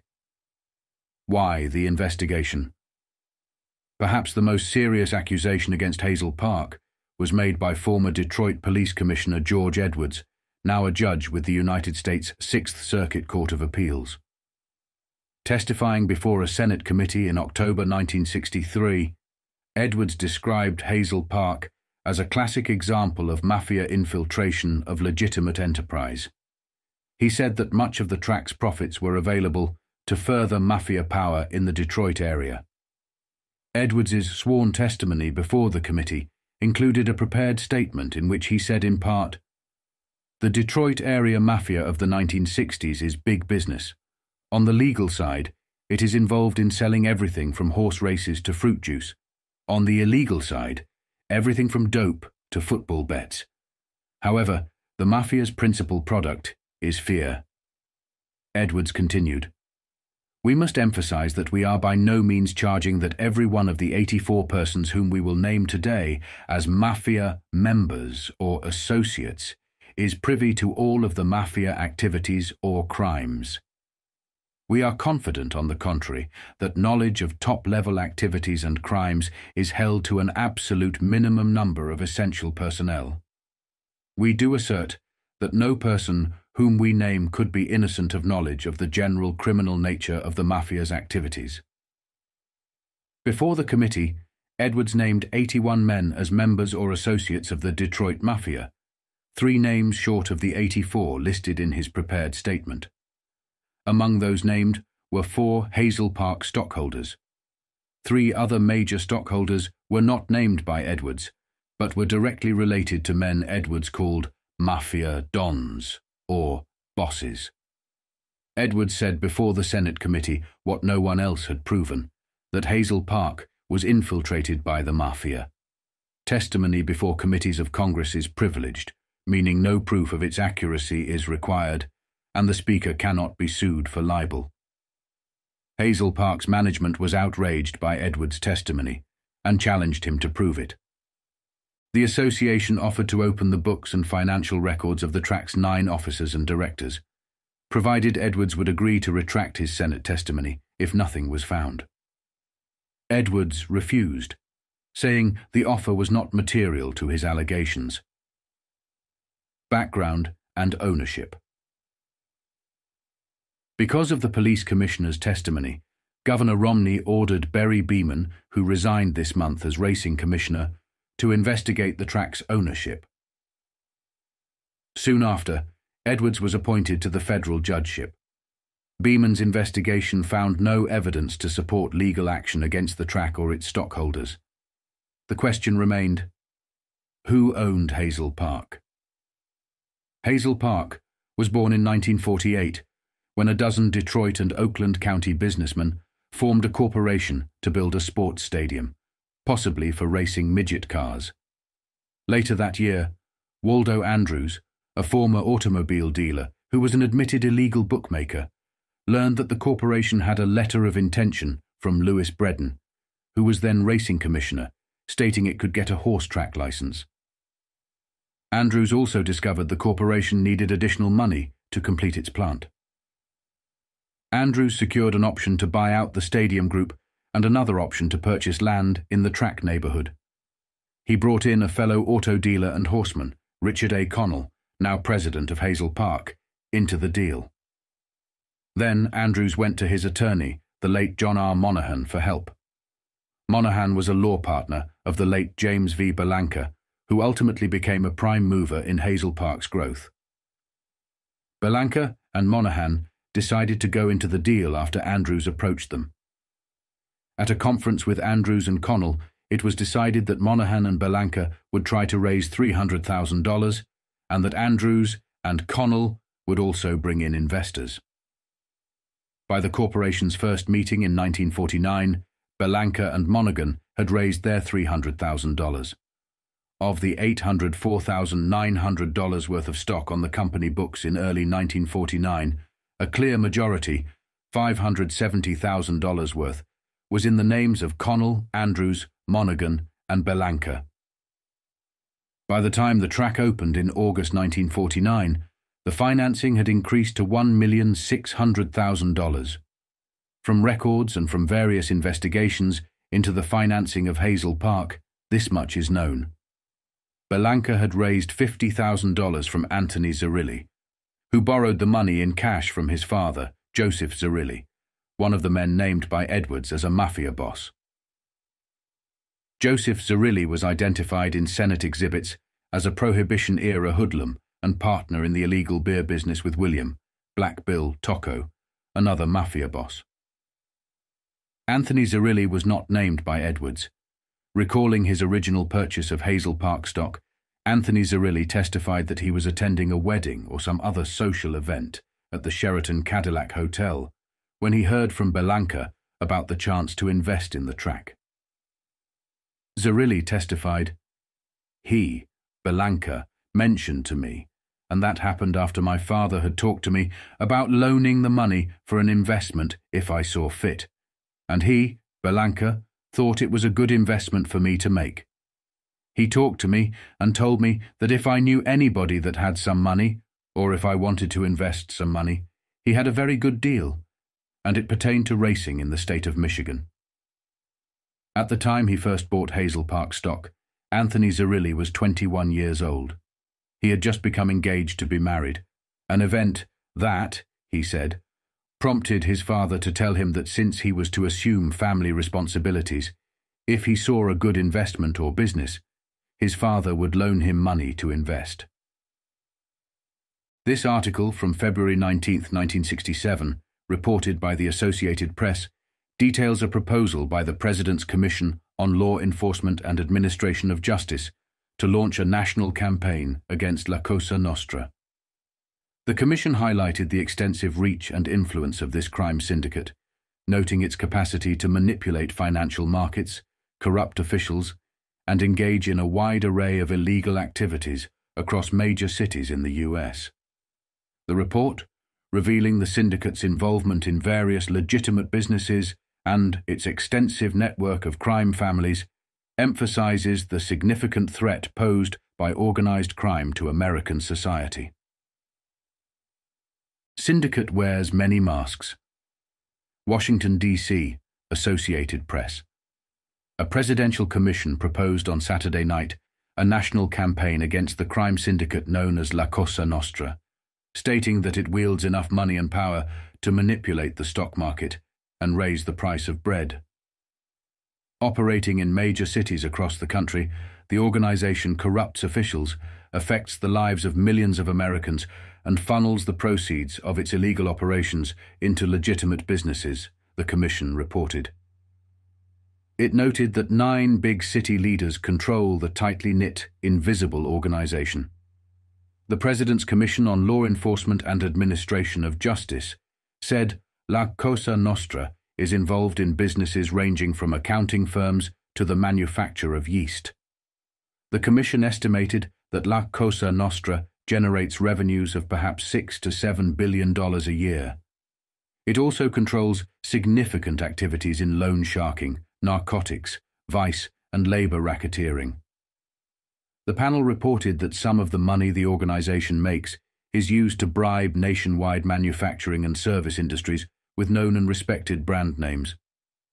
The commission did not identify specific companies, but emphasized that organized crime flourishes where it has corrupted local officials. It noted that while no large city is entirely controlled by organized crime, many cities experience a considerable degree of corruption. Eye-opener. One way to make women drivers more cautious is to remind them that newspaper reports of auto accidents often list the victims' ages. According to the Commission's report, 24 crime families with membership exclusively Italian are at the core of La Cosa Nostra. These families have 5,000 or more members who direct the activities of the organization's employees and commission agents.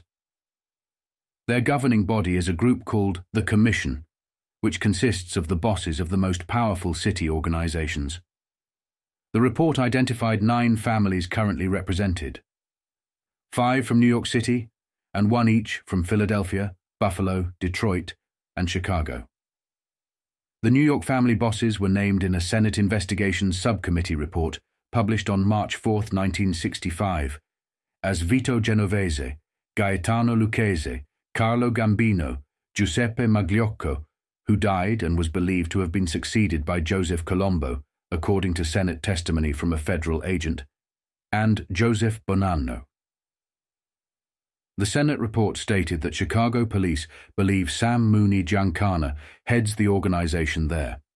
It listed Joseph Zerilli as the leader in Detroit and Stefano Magaddino as the head of the Buffalo organization. Chief Police Inspector Dennis Gila stated in April 1966 that Angelo Bruno was head of La Cosa Nostra in Philadelphia. The Presidential Commission reported that the 24 families it referred to as the core groups of organized crime operate in 17 states.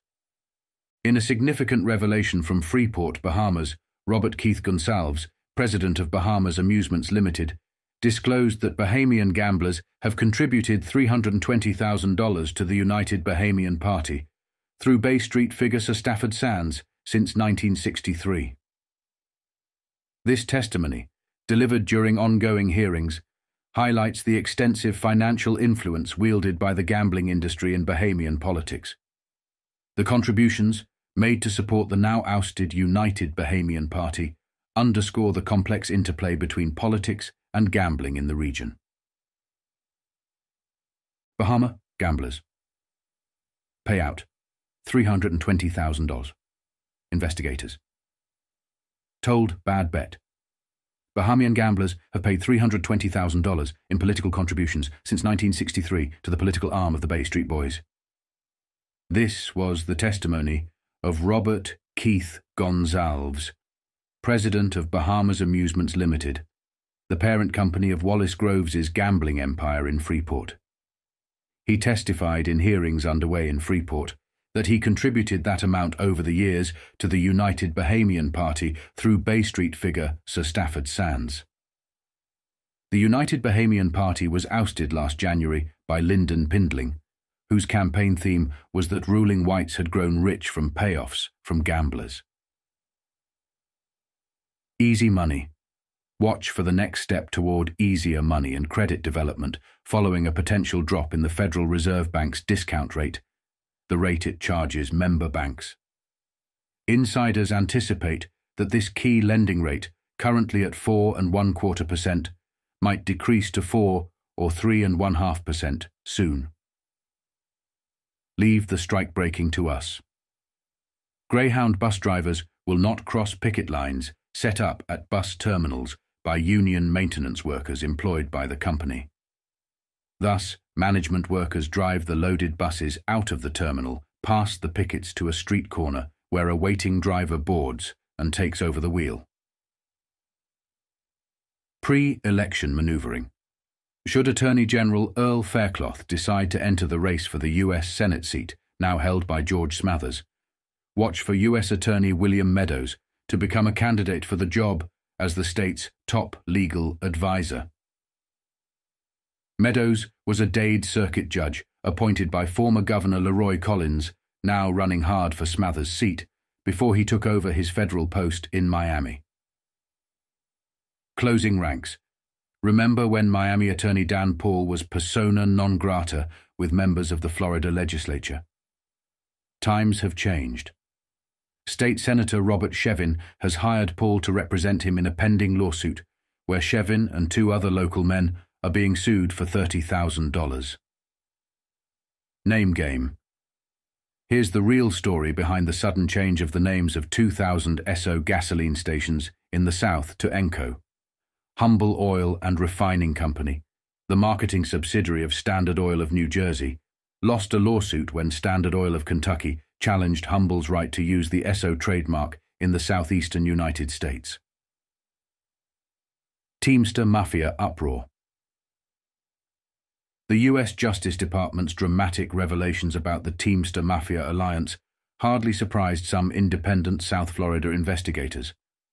Links between individual Teamster members and Mafia racketeers have occasionally surfaced here in hotel schemes, extortion attempts, and other activities. Reef pinpointed. Miami's proposed artificial fishing reef, a sort of fish hotel built with junk cars, is expected to be located in 30 feet of water, about 100 yards north of the Julia Tuttle Causeway. Names in the news. Isn't a prominent and elderly Caribbean financier about to take the 26-year-old daughter, initials PC, of a wealthy New England manufacturer as his new bride? Candy Mossier has sold her interest in a Chicago bank.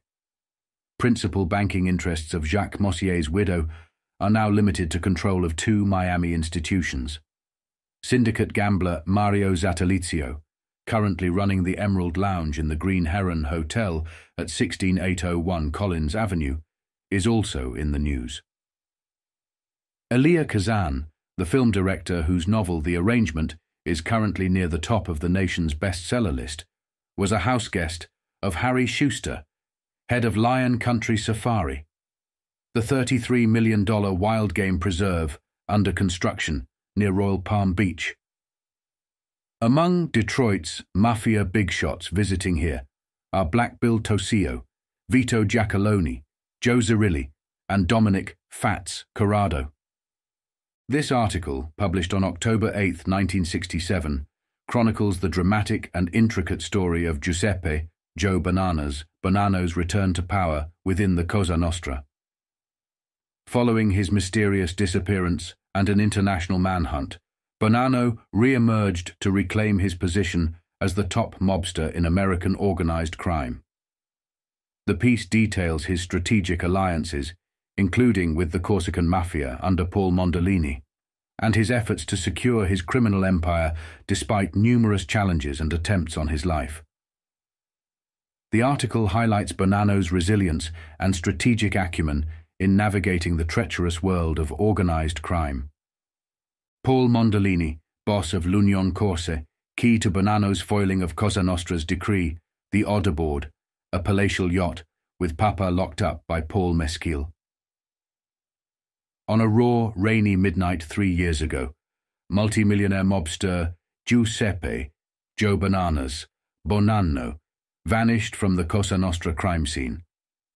There were reports that he had been kidnapped, murdered, or banished by the Mafia National Council.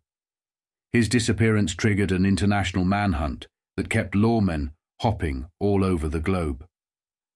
Then, 19 months after he dropped from sight, the suave, silver-haired gangster reappeared as mysteriously as he had vanished, regaining control of his Cosa Nostra family.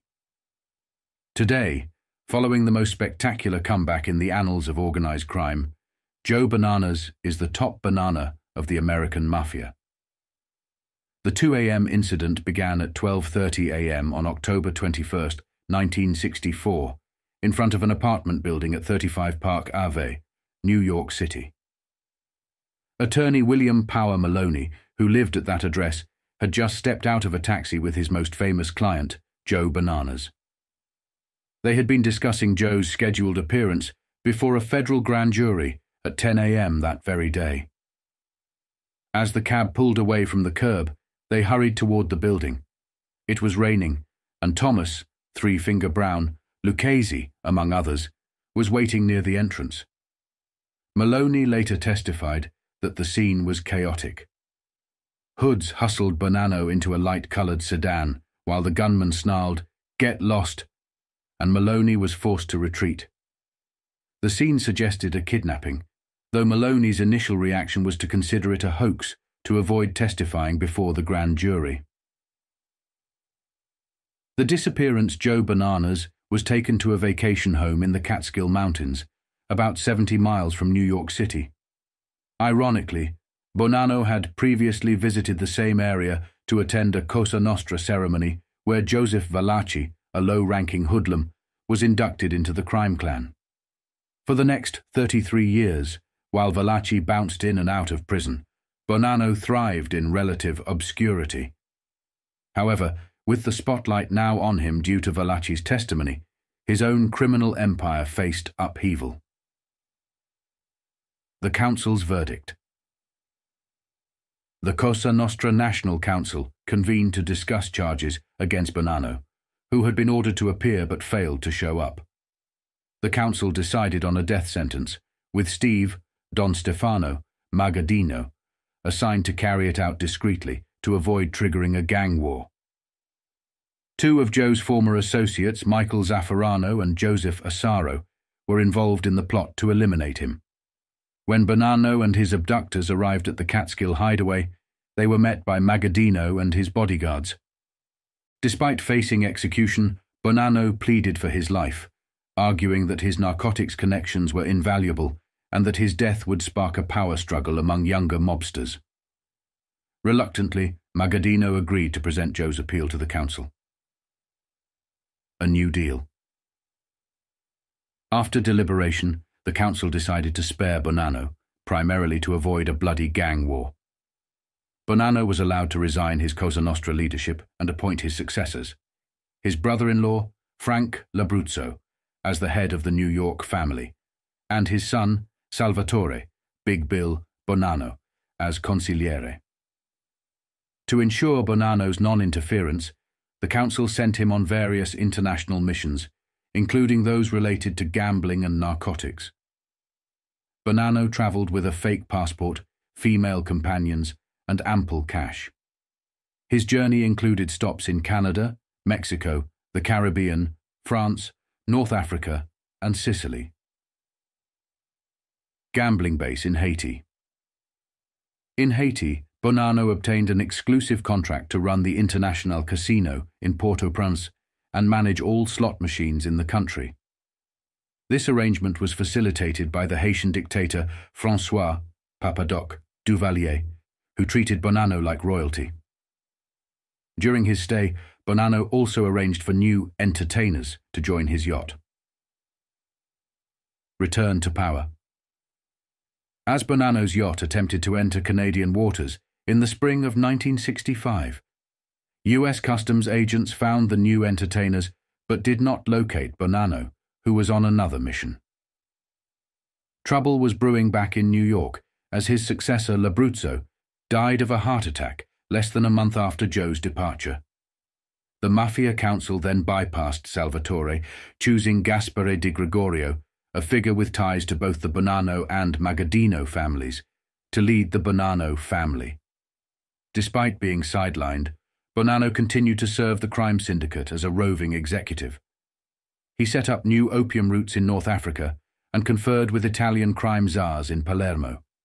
He also negotiated a new alliance with l'Union Corse, the Corsican mafia, ensuring a stronger connection between US and French crime syndicates. The final act, Bonanno's return, was marked by a dramatic show of force. On January 28, 1966, gang guns blazed on Troutman Street in Brooklyn, signaling Joe's comeback. The failed assassination attempt against him set the stage for his return to power. When he appeared at the federal courthouse in Manhattan to face charges, the Mafia Council did not interfere, as most of his old foes were incapacitated or dying. Joe Bananas resumed control of his New York family and nationwide rackets. He maintained his gambling interests in Haiti and his Montreal-New York drug route. With his rivals weakened or gone, Joe Bananas reclaimed his position as the undisputed boss of the National Crime Syndicate. On November 14, 1967, the Nevada Gaming Control Board recommended the Caesars Palace Group to purchase Frank Sinatra's Cal Neva Lodge Casino at North Lake Tahoe. The proposed deal, valued at $2 million, includes plans for significant upgrades and year-round operation. This decision comes as Sinatra, embroiled in career issues, including a public altercation, seeks to exit his gaming ventures. The article also covers other regulatory actions, including delays and investigations concerning various casino licensing applications and financial matters within the Nevada gaming industry. Selling Cal Neva Lodge Casino, new owners recommended. On Monday, the Nevada Gaming Control Board recommended the Caesars Palace Group for approval to purchase the Cal Neva Lodge Casino at North Lake Tahoe from Frank Sinatra. The recommendation includes issuing a temporary license, valid until May 31, 1968, unless renewed. The Caesars Palace Group plans to acquire the property for $2 million, adding at least 100 new rooms, refurbishing existing facilities, and operating the casino year-round. Background on the sale. Frank Sinatra's decision to sell the Cal Neva comes amid a tumultuous period in his career, including a reported altercation with a Sands hotel official that resulted in Sinatra losing 2 front teeth. Sinatra's exit from the Sands and his contract with Caesars Palace are linked to this sale. Other gaming board actions: Horseshoe Club and Sparks. Silver Club. The Gaming Control Board postponed decisions on licensing applications for the Horseshoe Club in Reno and the Sparks Silver Club until Thursday. The delay is due to ongoing investigations, including an arrangement with Taylor International Corp. concerning the Horseshoe Club and unlicensed new partners at the Sparks Silver Club. Frontier Hotel. An application from the Frontier Hotel, located on the Las Vegas Strip, was deferred following the arrest of Anthony Zerilli of Detroit on a vagrancy charge. The board, concerned about possible hidden interests in the hotel, will investigate further. Nevada Bank Club. The board recommended Martin Townsend for licensing to operate gambling at the Nevada Bank Club, contingent on proving financial stability and coming up for review on March 31, 1968. The recommendation was passed by a 2-1 vote, with board member Keith Campbell dissenting. Financial and licensing concerns. Caesars Palace. The board required detailed documentation on financing for the proposed renovations and additions to the Cal Neva Lodge Casino. Horseshoe Club. Concerns arose from the proposed trust fund arrangement and the involvement of former Gaming Control Board member Ned Turner. Sparks Silver Club. Questions regarding the nature of new unlicensed partners and compliance with state regulations are being investigated. Frontier Hotel. The board is investigating the hotel's connections to organized crime and the implications of Zerilli's arrest. Future oversight.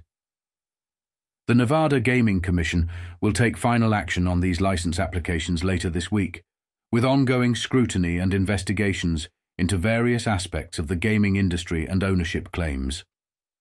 Published on December 30th, 1968, by Harry Jones Jr., this article provides an in-depth look into the life of Joseph Valachi and the Cosa Nostra.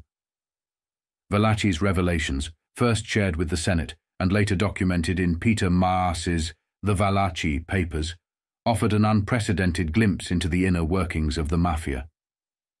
Despite skepticism and objections from Italian-American groups, Valachi's detailed accounts have been pivotal in understanding organized crime's structure and operations. The article underscores the significance of Valachi's testimony in breaking the mafia's code of silence and the impact of his revelations on both law enforcement and public perception of organized crime. Glimpse into Life of Infamous Family by Harry Jones Jr., a member of the Star's staff. It was in the autumn of 1963 that the nation first heard of Joseph Valachi and the Cosa Nostra. Outsiders call it the Mafia, the aging underworld informant said, but insiders such as himself and an estimated 5,000 others who belong to it call it this thing of ours, or literally, our thing. The late Robert F. Kennedy, then Attorney General, topped a list of high-placed authorities who lent credence to the remarkable story Valachi told federal investigators and later the nation's television audience as he testified before a Senate subcommittee. For the first time, Kennedy said, an insider, a knowledgeable member of the racketeering hierarchy, has broken the underworld's code of silence. Some skeptical doubts lingered in many people's minds, however. Is Valachi telling the truth? Is there really a Cosa Nostra? More credence is added to the Valachi revelations by Peter Maas in The Valachi Papers, a tightly written, readable third-person account of life in the organized underworld as told to Maas personally and to federal authorities by Valachi. Discussing the subject of whether Valachi might have fabricated the term Cosa Nostra, Maas writes, "The fact is that the words Cosa Nostra had been cropping up on wiretaps, and at least a year before Valachi came along, the FBI had reason to believe it represented what was commonly called the Mafia." He offers this bit of dialogue between James P. Flynn, the FBI agent most intimately involved in questioning Valachi, and the informant. "Joe, let's stop fooling around. You know I'm here because the Attorney General wants this information. I want to talk about the organization by name, rank, and serial number. What's the name? Is it Mafia?" "No, it's not Mafia. That's the expression the outside uses." "Is it of Italian origin?" "What do you mean?" "We know a lot more than you think. Now I'll give you the first part. You give me the rest. It's Cosa." At this point, Maas writes, Valachi went pale and said nothing for almost a minute. Finally, Cosa Nostra. So, you know about it. Pressed by Kennedy. The wiretaps that Maas mentions were the result of the FBI having been embarrassingly caught off guard by Kennedy's demand for intelligence data about organized crime when he became Attorney General. Because of this, Maas writes, the FBI High Command had been forced to resort to widespread wiretapping and bugging to provide the information which is euphemistically ascribed to sources like confidential informant T3, known to be reliable in the past. Maas further lends credence to Valachi's stories. The fact of Valachi's nearly total recall is undeniable. Except for minor memory lapses, his FBI interrogations checked out on every verifiable point. I can attest to this because I read the reports on these interrogations exactly as they came to Washington before they were documented. And beyond the areas of interest to law enforcement officers, it is virtually impossible to fault Valachi on even the most obscure details in his story. Maas has been on the staff of Collier's Look and the Saturday Evening Post, and now is on the board of editors of New York Magazine. His first book was the story of the sinking of the submarine Squalus. He was named by the Justice Department, with Valachi's consent, to edit the manuscript Valachi was preparing in longhand, in anticipation of Justice Department consent to publish his first-person account of life in the Cosa Nostra. Maas was picked, he writes, because he was the first to request the assignment. Objections or raised interviews with Valachi followed, and he read Valachi's prose.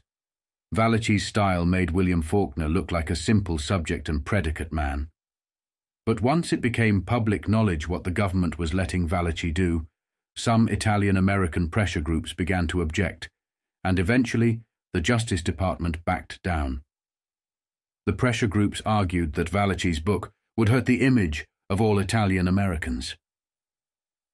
The late Robert F. Kennedy called Joseph Valachi the first insider to break the Cosa Nostra's code of silence. Valachi's constant companion during hearings before the Senate Investigations Subcommittee was John McShane, Chief U.S. Marshal. There is no question that many of these fears were legitimately motivated, Maas writes. On the other hand, some protests were less than wholly disinterested. Among the loudest voices raised against publication of the manuscript were those who subsequently formed the American-Italian Anti-Defamation Council, whose executive board turned out to be riddled with relatives and associates of Cosa Nostra mobsters. Maas reports that Valachi's retort to these protestations was, "What are they yelling about? I'm not writing about Italians, I'm writing about mob guys." Despite the Justice Department's reversal of its position, Maas was free to write this third-person account of the Valachi story. Among the many books that have been written on organized crime in this country, Maas's stands out as one of the most readable and revealing. Valachi was a soldier in one of the 25 to 30 Cosa Nostra families in the United States. He was immediately answerable to Anthony, Tony Bender, Strollo, a lieutenant in the Cosa Nostra family ruled by Vito Genovese, its capo, or boss. Term nearing end Strollo is missing and presumed dead. Valachi says his disappearance was ordered by Genovese. Genovese, now well into his 70s, is nearing the end of a 15-year prison sentence he is serving in Leavenworth, Kansas. Valachi says he was initiated into the Cosa Nostra by Don Salvatore Maranzano. After the initiation, his gomba, meaning he was kind of my godfather and was responsible for me, was Joe Bananas Bonanno, who is still making headlines as a result of a recent rash of gangland killings in New York and Tucson, where the aging racketeer now lives. Valachi related that Joe Bonanno pricked the end of his trigger finger with a pin as part of the ritual, whereupon Maranzano declared, "This blood means that we are now one family." Despite his relatively low rank of soldier in this exclusive organization, Valachi was able to successfully carry on several profitable businesses. He was big in the policy racket in New York, owned a garment factory and restaurant, was a loan shark, ran a jukebox operation, sold stolen gasoline stamps during World War II, and owned some racehorses. Involved in killings. In his 30 years of life in the underworld, Valachi was involved in at least 33 murders, the Justice Department believes. While Valachi doesn't deny being involved in many such contacts, Maas writes, he contended that particularly in his younger days, his specialty was to drive the getaway car, and that with few exceptions, he was never actually present when a victim was shot or otherwise dispatched. Later in his career, he insisted his job was to supervise all the details of a hit. The real value of this book, aside from its documentary merits, is its portrayal of life within this thing of ours. As Maas describes Valachi's revelations, the book might be well described as, "It is a fascinating glimpse into all the savagery, avarice, and tortuous double-dealing that still pervades the Cosa Nostra today, despite its increasing sophistication and vaunted togetherness. It is the kind of life that led Valachi to offer this account of how he felt when Genovese made his tempestuous bid to become the boss of bosses in the Cosa Nostra.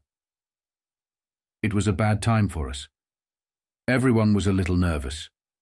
I felt that at any moment I could get hit with a shotgun blast. I would come home in the wee hours, and it would be very quiet. I would stand in front of my door sometimes and hold my shoulders tight, expecting a blast. I did not carry a key for the house as I used to lose them. It seemed like hours, those few minutes I would have to wait until Mildred opened the door. But I must say other times I just didn't care, and I would stand there relaxed. What could I do about it, anyway? One might think that such books as this are superfluous to the needs of the reading public, that everyone knows organized syndicated crime is bad, bad, bad, and why belabor the point? Unfortunately, while just about everyone does recognize the existence of its evil, there are still those who are able to rationalize their thinking to the point that they lend tacit support to the underworld. For those persons, politicians who go to them for votes, businessmen who think they can deal with them without being tainted or devoured by them, and the millions who persist in laying down bets with them on the horses, baseball and football games, an evening reading the Valachi papers would be time well spent.